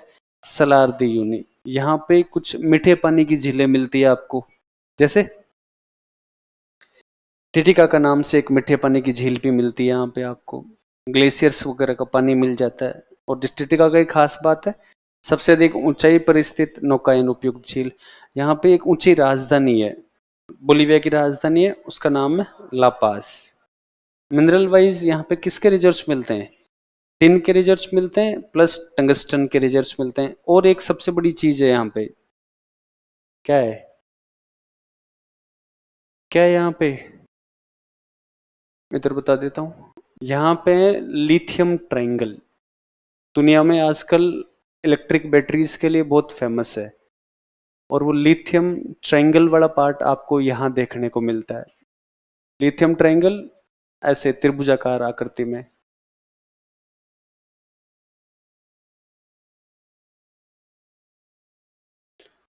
अर्जेंटीना और ये चिली मान लो, ये बोलिविया और चिली, एबीसी। अर्जेंटीना, बोलिविया और चिली, तीन कंट्रीज एबीसी से याद रखो आप तो। अर्जेंटीना, बोलिविया और चिली। तो यहाँ पे आपको लिथियम ट्रायंगल देखने को मिलता है, लिथियम त्रिभुज कहा जाता है उसको। कहाँ पर है ये? बोलिविया के पठारी क्षेत्र पे। बताओ आप, मिनरल वाइज लिथियम बहुत ज्यादा मिलता है पूरी दुनिया का, मतलब सबसे मैक्सिमम रिजर्व्स आपको यही देखने को मिलते हैं और प्रोडक्शन भी होता है। पेटागोनिया पठार ये कहाँ है?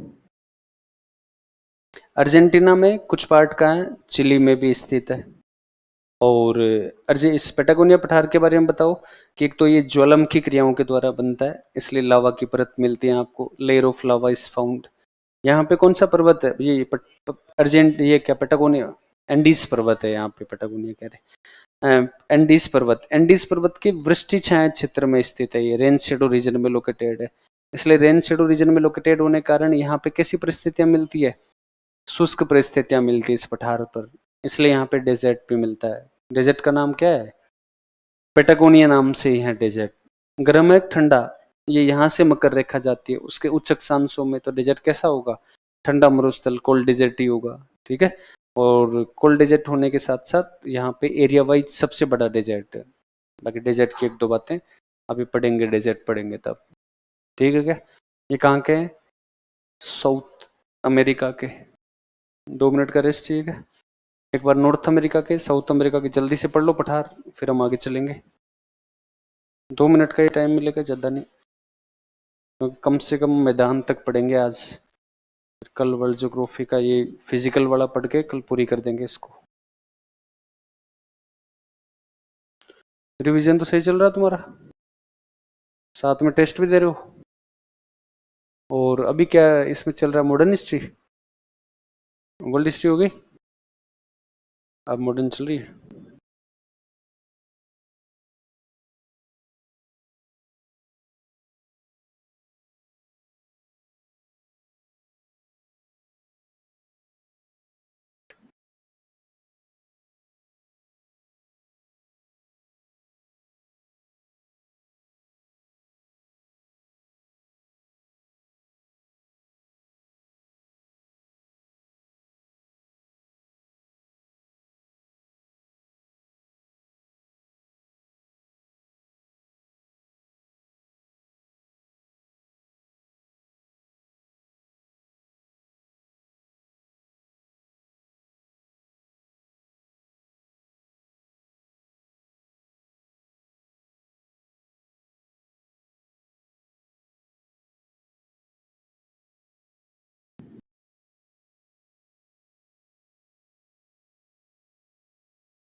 हो गया।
पढ़ लिया? ये पीडीएफ डाल देंगे आपके, तो उससे में फिर छुपी है, आज घर जाकर बना लेना इसको, बताऊंगा मैं। पठार, इधर आओ, देखो अफ्रीका की तरफ। एक तो है गिनी उच्चभूमि, गिनी हाईलैंड। इसके बारे में कुछ कहे तो ये कहाँ स्थित है? अफ्रीका के पश्चिमी भाग में स्थित है, वेस्टर्न पार्ट में लोकेटेड। क्या है ये? एक अपने आप में पर्वतीय पठारी प्रदेश है, मतलब ऐसा रीजन है, लगभग माउंटेनस प्लेटो रीजन। पठारी प्रदेश, उस पे पर्वत भी है, उसी पे पठार है। पर्वत कौन सा? जैसे इस पे लोमा पर्वत, लोमा माउंटेन है। और इस पर और प्लेटो रीजन यहाँ पे कौन सा है? फाउटा जलोन यहाँ देखने को मिलता है, ठीक है। और यहाँ से कुछ नदियों का उद्गम होता है, जैसे नाइजर नदी तो इधर आएगी वहां से, लोमा पर्वत से। उसके बाद फाउटा जलोन है, फाउटा जलोन से यहाँ से कुछ नदियां चली जाती है, जैसे कौन कौन सी जाती है? नाइजर, सेनेगल, गेम्बिया नाम की नदियां हैं, उनका उद्गम यहाँ से होता है। और फाउटा जलोन के बारे में क्या बताओगे? फाउटा से फाउंटेन, फाउंटेन से दो बातें कर रखी है अपन ने पहले, एक तो जल विभाजक और जल स्तंभ का काम करता है यहाँ पे। किस किस का काम करता है? एक तो जल विभाजक, वाटर सेड, और जल को विभाजित करता है आसपास की नदियों के लिए, और जल स्तंभ का काम भी करता है वाटर टावर, मतलब एक ऐसा टावर है जिसपे पानी है। कहने की बात यह है कि इस पर्वतीय क्षेत्र से काफी सारी छोटी मोटी नदियों का उद्गम होता है, रिवर्स ओरिजिनेट होती है, इसलिए इसको वाटर टावर की संज्ञा भी दी जाती है, जल स्तंभ भी कहा जाता है। तो गिनी उच्चभूमि, गिनी हाईलैंड, यहीं पे फाउटा जलोन। जो उसका पठारी क्षेत्र की लोकेशन देखें तो नाइजर और नाइजीरिया में लोकेटेड है, और एक राजधानी स्थित है अबूजा। टिन के भंडार मिलते हैं यहाँ पे, नाइजीरिया की राजधानी अबूजा, टिन के भंडार। कतंगा पठार कहाँ है? इधर तो देखें डीआरसी, और इधर जाम्बिया नाम का जो देश है वहां स्थित है। डीआरसी जाम्बिया में कतंगा, कैसे कतंगा? एक नदी का उद्गम होता है, कोंगो या कांगो नाम की नदी, कांगो या कोंगो नाम की जायरे नदी, उसका उद्गम कहाँ से होता है? कतंगा पठार। और किसके रिजर्व्स मिलते हैं यहाँ पे? कॉपर कोबाल्ट के रिजर्व्स मिलते हैं यहाँ पे, कॉपर कोबाल्ट। बी का पठार, इसकी कंट्री वाइज लोकेशन बताएं तो ये कहाँ है? अंगोला नाम का जो देश है वहां पर स्थित है, बॉक्साइट के भंडार। और यहाँ से एक नदी चली जाती है, उस नदी का नाम है जाम्बेजी, जाम्बेजी नाम की नदी चली जाती है यहाँ से। ग्रेट कारू या वृत्त कारू, ये कहाँ है? साउथ अफ्रीका में स्थित है। बहुमूल्य खनिज मिलते हैं यहाँ पे, सोना, हीरा, प्लेटिनम, ऐसे कुछ रिजर्व्स। ईस्ट अफ्रीकन प्लेटो अफ्रीका के पूर्वी भाग में स्थित है, और अफ्रीका का सबसे बड़ा पठार इक्वेटोरियल रीजन में है ये, सबसे बड़ा पठार लार्जेस्ट यही है। अफ्रीका का सबसे ऊंचा माउंटेन किलिमंजारो यही है। अफ्रीका की सबसे बड़ी मीठे पानी की झील विक्टोरिया, वो भी यहीं देखने को मिलती है। और यहाँ एक जनजाति निवास करती है, मसाई मचाई। रहेगा याद कुछ? हाँ, तो मसाई जनजाति रहती है और केन्या में की जाती है यहाँ पर चाय की रोपण कृषि। तो मसाई मचाई। इथोपियन उच्चभूमि, इथोपियन हाईलैंड, ये कहाँ है? इथोपिया वाले भाग में। इसका एक नाम और है पठार का, क्या नाम है? अबिसिनियन नाम है। क्या नाम है? अबिसिनियन। ठीक है, इथोपिया वाले पार्ट में मिलता है ये। और यहाँ आपको गर्म शुष्क परिस्थितियां मिलती है, हॉट एरिड कंडीशंस मिलती है। साथ साथ हम देखते हैं कि लगभग ये जो पठारी क्षेत्र है, यहाँ पे मीठे पानी की झीलें भी हैं, लवणीय झीलें हैं। हमने कहा था कि असल में तो खारी है चाय। कैसी है? अबिसिनियन सीन करना, असल में तो खारी है। तो असल झील तो कैसी है? खारे पानी की। लेकिन तुम ताना मारते हो इसलिए मीठी झील मीठा बता देते हैं चाय को। तो मीठे पानी की झील कौन सी है? ताना, जिससे ब्लू नील नदी का उद्गम होता है। तो ताना झील, असल झील, ये सब इधर मिलती है। इधर मिलती है विक्टोरिया झील। ऐसे कुछ यहाँ चीजें ध्यान रखना, बाई चांस पठार पूछे जाए तो इनको मैप बना के ऐसे लोकेशन बतानी है। लोकेशन बता के मोटी मोटी एक दो बात आपको बता के आनी है अफ्रीका के पठार पूछे तो। हालांकि पठार पूछने के चांस तो कम है, फिर भी अपन को पढ़ के चलना पड़ता है, क्या करें। इनमें ज़्यादा इंपॉर्टेंट नहीं है, बस एक मेसेटा सेंट्रल की एक दो बातें आप ध्यान रख लेना। इस मेसेटा सेंट्रल को हम एक नाम और ये बोलते हैं, क्या बोलते हैं? आइबेरिया का पठार, आइबेरियन प्लेटो कहा जाता है इसको। लोकेशन वाइज बताएं तो स्पेन नाम का देश मेनली, उसमें थोड़ा सा पार्ट पोर्टुगल, पुर्तगाल में भी देखने को मिलता है। और मेसेटा सेंट्रल से एक नदी यहाँ से बहते हुए जाती है, टेगस नाम की नदी बहती है यहाँ से। कौन सी? टेगस। लोह इसके भंडार भी मिलते हैं मेसेटा सेंट्रल। प्री में पूछा हुआ है एक दो बार मेसेटा, तो बाई चांस मेंस में उनका नजर चली जाए तो। यूरोप में स्थित स्पेन पोर्टुगल में पठार है, आइबेरिया का पठार बोलते हैं। टेगस नदी का उद्गम, उद्गम नहीं होता, टेगस नदी यहाँ से बहते हुए जाती है। मैसिव तो फ्रांस में, बवेरियन जर्मनी, ये छोड़ो। फिनो स्कैंडिनेवियन यूरोप के उत्तर पश्चिम में, सिल्ड का एग्जाम्पल है। खनिज मिलते हैं, लोहा और तांबा वगैरह, कॉपर वगैरह। नॉर्वे के आसपास के तटवर्ती क्षेत्र में क्या मिलते हैं? फ्योर्ड, जलमग्न हिमनद घाटियां। छोड़ो, वो भी इतना ज्यादा कोई काम का नहीं है। स्कैंडिनेवियन आप तो ध्यान रखना, नॉर्वे, स्वीडन, तासा। इधर भी कोई ज्यादा काम के पठार तो है नहीं, बस एक तिब्बत का पठार काम का है। जैसे इनको सुन लो एक दो बार। पोंटिन टोरस एनातोलिया, तुर्की में स्थित है। राजधानी अंकारा स्थित है यहाँ पे। और एशिया माइनर कहते हैं इस पार्ट को। एल्बुर्ज जाग्रोस के बीच एक पठार है, ईरान का पठार, ये भी अंतपर्वतीय है। और यहाँ पे कुछ डेजर्ट्स मिलते हैं। क्या नाम है डेजर्ट्स के? दस्ते लूट, दस्ते कावेर नाम से। कोई काम का नहीं ये भी उस तीर्थ कोई काम का नहीं। पीछे पाकिस्तान पोटवार का पठार, ये सुनो। हिमालय और कुल्लुचान के बीच में, ये भी एक अंतपर्वतीय पठार है, तिब्बत का पठार। किस टाइप का हो गया? अंतपर्वतीय पठार है। और इसकी विशेषता बताएं तो विश्व का सबसे बड़ा, लार्जेस्ट प्लेटो कौन सा है? तिब्बत का पठार ही है। और विश्व का सबसे ऊंचा, हाईएस्ट भी कौन सा है? तिब्बत का पठार ही है। अब हाईएस्ट है तो ग्लेशियर्स जमेंगे यहाँ पे, ग्लेशियर्स बनेंगे ऊपर। ग्लेशियर्स बनेंगे, हिमनद बनेंगे तो पिघलेंगे, तो नदियों का उद्गम होगा। जैसे कौन सी नदियां जाती है यहाँ से? एक चली गई यहाँ से, सिंधु नदी चली गई पाकिस्तान से होते हुए। एक सतलज जाकर मिल गई उसमें। फिर ये ब्रह्मपुत्र नदी, वो इधर से आ गई। यहाँ पे आप देखते हो कुछ नदियों को, Yangtze, Sikiang, Mekong, Salvin. Salvin नदी शान के पठार से आ गई यहाँ पे। ये कुछ महत्वपूर्ण नदियों का उद्गम कहाँ से होता है? तिब्बत के पठार से। Yangtze, Sikiang, Mekong, Salvin, Sindhu, Indus, Sutlej, और ये कौन सी नदी है? ब्रह्मपुत्र नदी। अब ये बातें तो आपने यहाँ पढ़ी, फिर भी आप इधर उधर जो बातें आपने पढ़ रखी है उस ज्ञान का भी काम, उसको भी काम में ले सकते हो। कि तिब्बत के पठार, भारत के मानसून में भूमिका इसकी कैसी रहती है?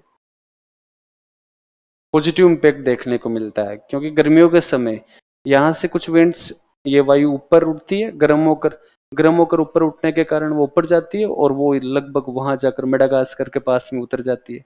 और पहले से यहाँ पे हाई प्रेशर की कंडीशंस बनी हुई है, उच्च दाब की परिस्थितियां। उन उच्च दाब की परिस्थितियों में इस उच्च दाब की और ज्यादा बढ़ा देती है। अब जो मानसून इधर की तरफ आएगा वो और तेजी से आएगा, उसकी तीव्रता बढ़ जाती है। तो वो जो पूर्व पवनें बनती है, किसने बताया सिद्धांत? पी कोटेश्वरम।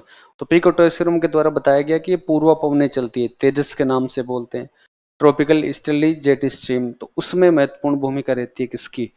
तिब्बत के पठार की। सान का पठार, सान का पठार बताओ कहाँ स्थित है? म्यांमार में स्थित है। सान के पठार से कौन सी नदी बहती है? साल्विन नदी, जो कि आती कहाँ से? तिब्बत के पठार से। इसके ऊपर से बहते हुए जाती है साल्विन नदी। और सीसा, जस्ता, चांदी ऐसे कुछ रिजर्व्स मिलते हैं। लोहिस का पठार कहाँ है?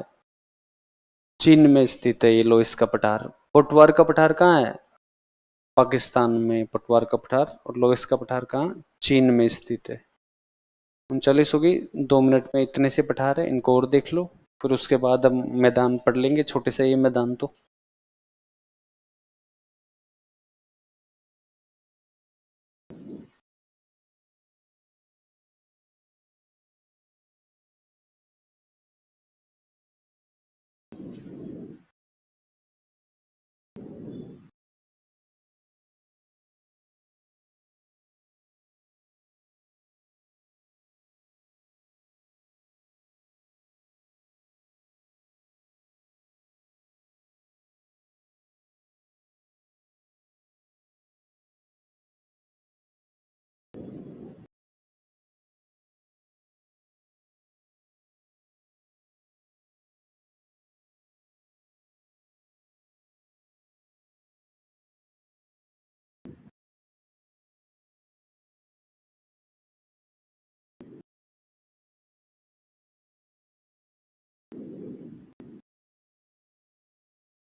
देखो मैदान, इसमें एक देख लेते हैं हम, घास के मैदान होते हैं ग्रासलैंड्स, दो प्रकार से बता सकते हैं उनको।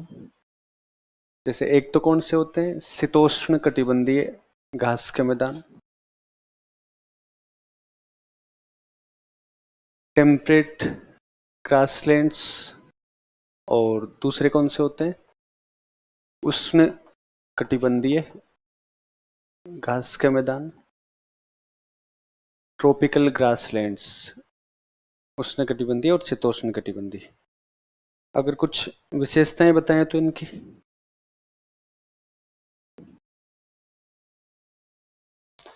शीतोष्ण कटिबंधीय घास के मैदान कहाँ मिलते हैं ये,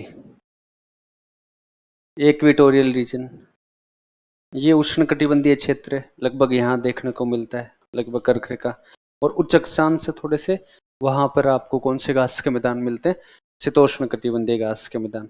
कुछ बातें करें तो जैसे पहली आप बात तो बता सकते हो, इनमें सोइल या विशेष प्रकार की मृदा मिलती है। कौन सी मृदा मिलती है, चरणोजम मृदा मिलती है इनमें, चरणोजम सोइल। और चरणोजम सोइल के बाद में बताओ तो आप इसके बारे में कि ये मृदा जिसमें ह्यूमस कंटेंट, ह्यूमस की मात्रा क्या होती है, ज्यादा, इस कारण से इस मृदा का कलर या रंग कैसा हो जाता है, ब्लैक कलर की हो जाती है ये। अब ये ऐसा होता है चरणोजम मृदा के कारण, तो ये घास के मैदान है, यहाँ पे कैसी घास विकसित होती है, पौष्टिक घास का विकास होता है, यहाँ पे न्यूट्रिशियस ग्रास डेवलप होती है, आप बता सकते हो। ठीक है, और इस कारण से ये जो घास के मैदान कैसे होंगे, उपजाऊ घास के मैदान होते हैं, फर्टाइल ग्रासलैंड्स होते हैं ये। अब ये फर्टाइल ग्रासलैंड्स होंगे तो सीधी सी बात है, यूज किस में आएंगे, यूज आएंगे ये कृषि पशुपालन में आएंगे। पहले आप बता सकते हो यहाँ बारिश या रेनफॉल, बारिश भी कुछ खास बहुत ज्यादा भी नहीं होती, बहुत कम भी नहीं होती, लगभग आप जैसे स्टेपी घास के मैदान में कितनी बारिश बताते हैं, स्टेपी में कितनी लिखी हुई है नोट्स में, 25 से 50, 50 सेंटीमीटर के आसपास लगभग आप बता सकते हो, 25 से 50, 60, 70, 75 के आसपास बारिश। तो आप लगभग 50 सेंटीमीटर के आसपास यहाँ पे बारिश बता सकते हो आप, कि लगभग 50 सेंटीमीटर, या फिर आप बता सकते हो कि 25 से 70 सेंटीमीटर या 75 सेंटीमीटर। फिर इनका यूज किस में करते हैं, ये घास के मैदान आते हैं कृषि और पशुपालन में यूज आते हैं।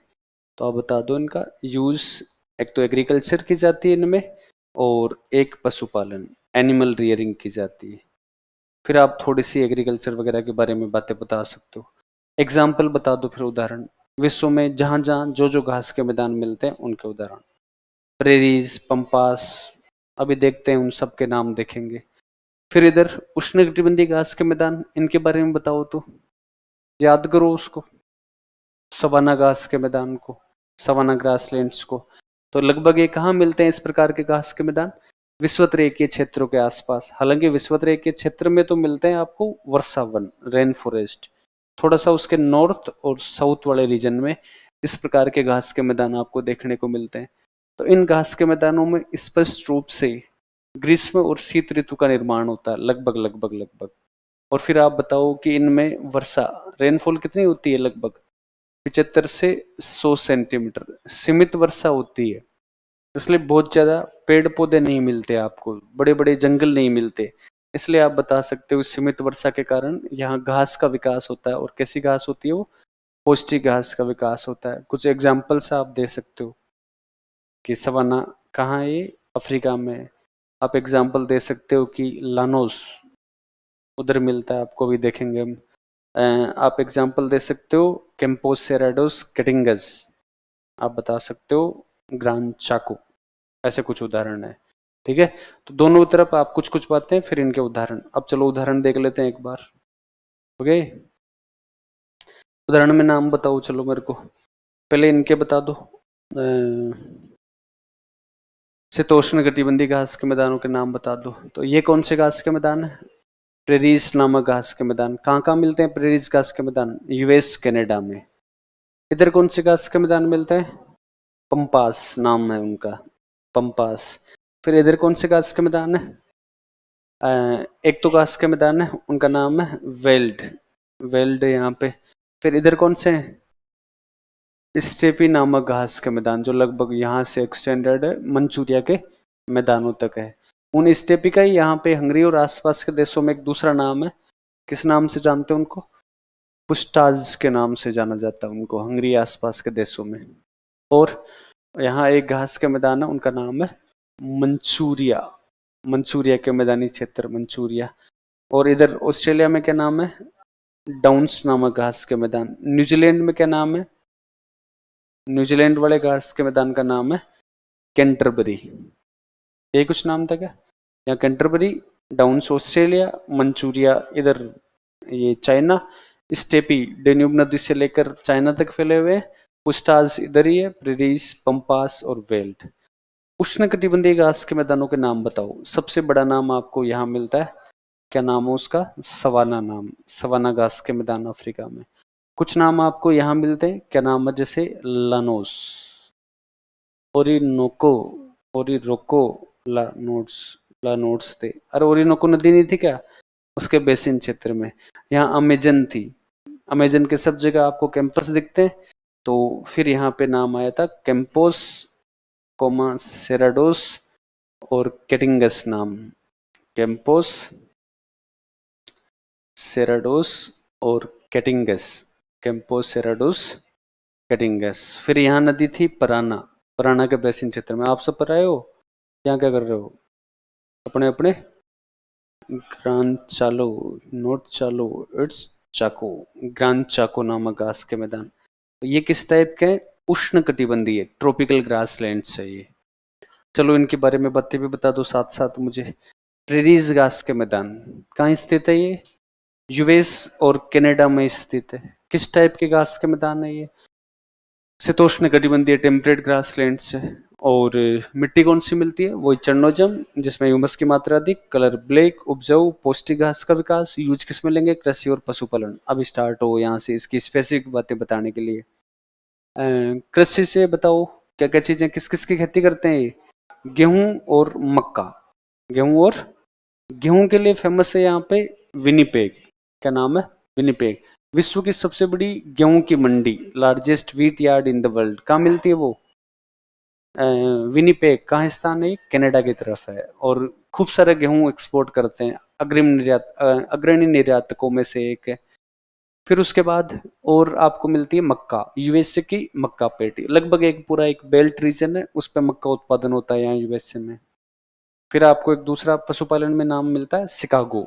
शिकागो किसके लिए फेमस है? मांस की मंडी है बोल दो, या मांस प्रसंस्करण, मीट प्रोसेसिंग के लिए फेमस है इस पार्ट में। उसके बाद फिर आता है पशुपालन में एक चीज, बड़े बड़े मवेशी फार्म। बड़े बड़े मवेशी फार्म, कैटल फार्म, उनको क्या बोलते हैं? ये रेंच, जहां जानवरों को रखा जाता है। देख रेख कौन करते हैं?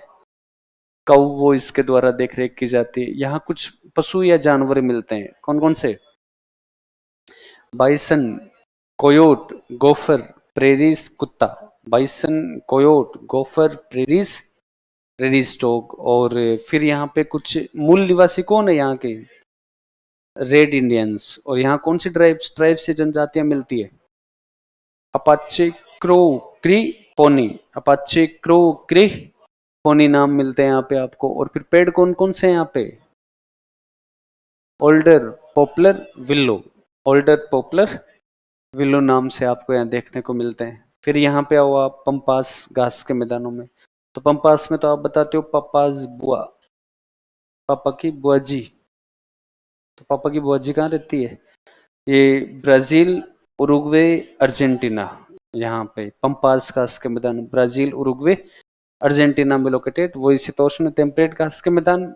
मिट्टी वही चन्नोजम, ह्यूमस की मात्रा अधिक, कलर ब्लैक, ब्ला ब्ला, वही वही चीज। घास कौन सी मिलते हैं यहाँ पे? अल्फा अल्फा घास। यहाँ एक विशेष प्रकार की घास है, उस घास का नाम है अल्फा अल्फा अल्फा घास मिलती है हमें।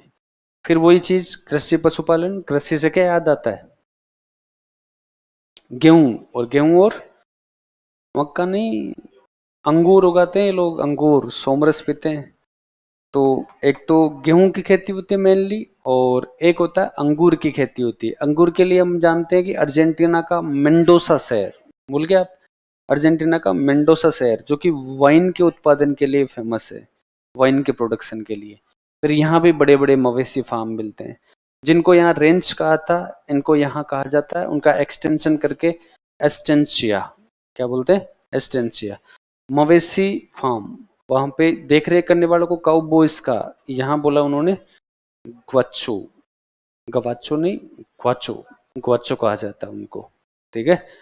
फिर आगे चलो, वेल्ड घास के मैदान। वेल्ड घास के मैदान कहाँ मिलते हैं, साउथ अफ्रीका, दक्षिण अफ्रीका में मिलते हैं इस प्रकार के ग्रासलैंड्स आपको। और इन घास के मैदानों में हम जानते हैं कि वही चरणोजम मिट्टी, ह्यूमस की मात्रा अधिक, कलर ब्लैक, और यूज किस में लेंगे, यहाँ पहले तो एक नदी देखो, ऑरेंज नदी जा रही थी यहाँ पे, उसकी एक सहायक नदी है वोल, वो इन मैदानों की प्रमुख नदी है, वोल, वोल इनकी प्रमुख नदी, साउथ अफ्रीका में स्थित है ये, वोल इनकी प्रमुख नदी है। और वेल्ड नाम की जो घास के मैदान है, वहां पर आपको देखने को मिलता है कृषि में वही, एक तो मक्का त्रिभुज, मेस ट्रायंगल मिलता है यहाँ पे, मक्का त्रिभुज मतलब एक ट्रायंगुलर रीजन है साउथ अफ्रीका में, जहाँ पे मक्का का उत्पादन होता है। और पशुपालन में एक भेड़ आती है, कौन सी, मेरिनो नाम की भेड़, वो अच्छी किस्म की ऊन की गुणवत्ता के लिए फेमस है। ऊपर चलो आप स्टेपी घास के मैदानों में, तो स्टेपी घास के मैदान डेन्यूब नदी के बेसिन से स्टार्ट करके कहाँ तक फेमस फैले हुए हैं, मंचूरिया के मैदानों तक फैले हुए हैं ये मैदान। और ये एक प्रकार के शीतोष्ण कटिबंधीय टेम्परेट ग्रासलैंड्स है, ठीक है। और यहाँ पे हम देखते हैं कि वही है 25 से 50 सेंटीमीटर बारिश, मतलब अर्धशुष्क परिस्थितियां, सेमी एरिड कंडीशंस, और कृषि पशुपालन, स्टेपी वो क्या बोलते हैं उसको, मिट्टी कौन सी है, चरणोजम मिट्टी मिलती है। और कृषि पशुपालन मेनली किसकी खेती करते हैं, गेहूं की खेती। हंगरी और उसके आसपास के देशों में उनको क्या बोलेंगे, पुस्टाज या फिर पेनोनियन स्टेपी कहा जाता है इनको, ये बात है क्या। तो यहाँ पे ये स्टेपी घास के मैदान, मंचूरिया के मैदान कहाँ है, चाइना में स्थित टेम्परेट ग्रासलैंड्स। यहाँ पे किसके रिजर्व्स मिलते हैं आपको, लो एस के भंडार मिलते हैं। डाउन्स ऑस्ट्रेलिया में, और ऑस्ट्रेलिया में भेड़ पालन केंद्रों पर काम करने वाले मजदूरों को क्या कहा जाता है, जकारू। और ये घास के मैदान कौन से क्षेत्र में, साउथ ईस्ट रीजन में देखने को मिलते हैं, दक्षिण पूर्वी भाग में मिलते हैं। और वहां पर आपको वो देखने को मिलता है, क्या बोलते हैं उसको, मर्रे और डार्लिंग बेसिन क्षेत्र है, लगभग उस क्षेत्रों में, आसपास के क्षेत्रों में ऐसे घास के मैदान मिलते हैं आपको। कैंटरबरी न्यूजीलैंड में, दो भागों में बटा हुआ न्यूजीलैंड, तो ये जो दक्षिणी द्वीप है उस दक्षिणी आल्स के साउथ में मिलता है कैंटरबरी मैदान आपको, वही मिलते हैं क्या, ठीक है। इसी के कारण न्यूजीलैंड डेयरी उद्योग के लिए फेमस है। फिर आपको ये मिला लानोस, लानोस कौन सी नदी के बेसिन क्षेत्र में है, ओरिनोको, कौन सी नदी, ओरिनोको, अमेजन नदी है उसके बेसिन क्षेत्र में मिलते हैं कैंपोस सेराडोस केटिंगस। और अमेजन नदी के बेसिन क्षेत्र में आपको यहाँ वर्षा वन मिलते हैं, उनका नाम है सेल्वास, बाई चांस जरूरत पड़े तो, उसकी जरूरत पड़नी नहीं चाहिए, Selvas rain forest equatorial region में। फिर ग्रांचा को, ये कौन सी नदी के बेसिन क्षेत्र में, पराना, सवाना घास के मैदान अफ्रीका में स्थित है, इक्वेटर के उत्तर और दक्षिण तक एक्सटेंडेड है लगभग, यहाँ पे ऐसे घास के मैदान मिलते हैं। और यहाँ स्पष्ट रूप से ग्रीष्म शीत ऋतु का निर्माण होता है, क्लियर फॉर्मेशन होता है। फिर हमें देखने को मिलता है कि यहाँ पे बारिश 75 से 100 सेंटीमीटर, तो बहुत ज्यादा बारिश नहीं, इसलिए सीमित वर्षा, लंबी मोटी पौष्टिक घास होती है, उस घास का क्या नाम है, एलिफेंटा घास बोलते हैं उसको, बड़े बड़े हाथी बन जाते हैं उस घास को खाकर, बड़े बड़े वन्य जीव निवास करते हैं यहाँ पे, हाथी, जिराफ, जेब्रा, ऐसे कुछ यहाँ पे जानवर है। फिर आप यहाँ पे बताते हैं कि प्राचीन काल में इसको शिकार के लिए प्रयोग करते थे, इसलिए इसको किस नाम से जानते हैं, लैंड ऑफ बिग गेम के नाम से जाना जाता है इस पार्ट को, ऐसा कुछ था क्या। तो ये कुछ घास के मैदान, दो तीन नाम और आपने सुने होंगे, जैसे यहाँ पे एक घास के मैदान, एक ग्रासलैंड्स बताते हैं, इन मैदानी क्षेत्रों को घास के मैदान कह रहे हैं, इनको क्या बोलते हैं, मेसोपोटामिया के मैदान, याद है क्या। मेसोपोटामिया के मैदान किस नदियों के बेसिन क्षेत्र में है, दजला और फ्रात, तिग्रिस और यूफ्रेट्स नदियां हैं, कौन सी दो नदियां, तिग्रिस और यूफ्रेट्स नदियां, उनके बेसिन क्षेत्र में प्राचीन सभ्यताओं का विकास हुआ है यहाँ पे, इसलिए इसको कहा जाता है सभ्यताओं का पालना, क्रेडल ऑफ सिविलाइजेशन इसको बोलते हैं। फिर यहाँ पे मिलते हैं आपको ये चीन के वृहद मैदान, यांगसी सिकियांग के बेसिन क्षेत्र में मिलते हैं, ठीक है। एक आप मैदान यहाँ बताते हैं, इनको कौन सा बताते हैं, साइबेरिया का मैदान, कौन सी तीन नदियां हैं रूस की, ओ एक येनिसे और एक लीना, इन नदियों के बेसिन क्षेत्र में ओब येनिस लीना, ओब पर्वत से लेकर लीना नदी तक फैले हुए हैं, ओब माउंटेन टू लीना रिवर तक एक्सटेंडेड। और औषधि चट्टानें तो खेती वेती यहाँ पे होती नहीं है, बाई चांस जरूरत पड़ जाए, इनको ध्यान रखना सबको, छोटे मोटे को। और एक मैंने बताई उनको, वो सारे माउंटेन्स एक साथ बने हुए हैं, पठार एक साथ, ऐसे डेजर्ट एक साथ। आपके कुछ साथियों ने कुछ मैप बना रखे थे, मैंने उनको भेजी है पीडीएफ, ये अपलोड कर देंगे, वहां से देखना। अगर उसके अकॉर्डिंग बना लोगे तो वर्ल्ड ज्योग्राफी में अब आपको एग्जाम से पहले 1-2 घंटे ही लगे, इससे ज़्यादा नहीं लगने चाहिए। गलत बात है अगर आप एक दिन तक वर्ल्ड ज्योग्राफी को टाइम दे रहे हो, इतने सारे क्वेश्चंस भी नहीं आते, 5 नंबर के आ जाए, हो सकता है इस बार 10 का आ जाए, जनरली नहीं आता, फिर भी आ जाए तो इसमें इतना ही। कल डेजर्ट करके वो जो पर्वतों के प्रकार, पठारों के प्रकार, वो करके कोशिश करेंगे, कल पूरा हो जाए पोर्शन। ठीक है।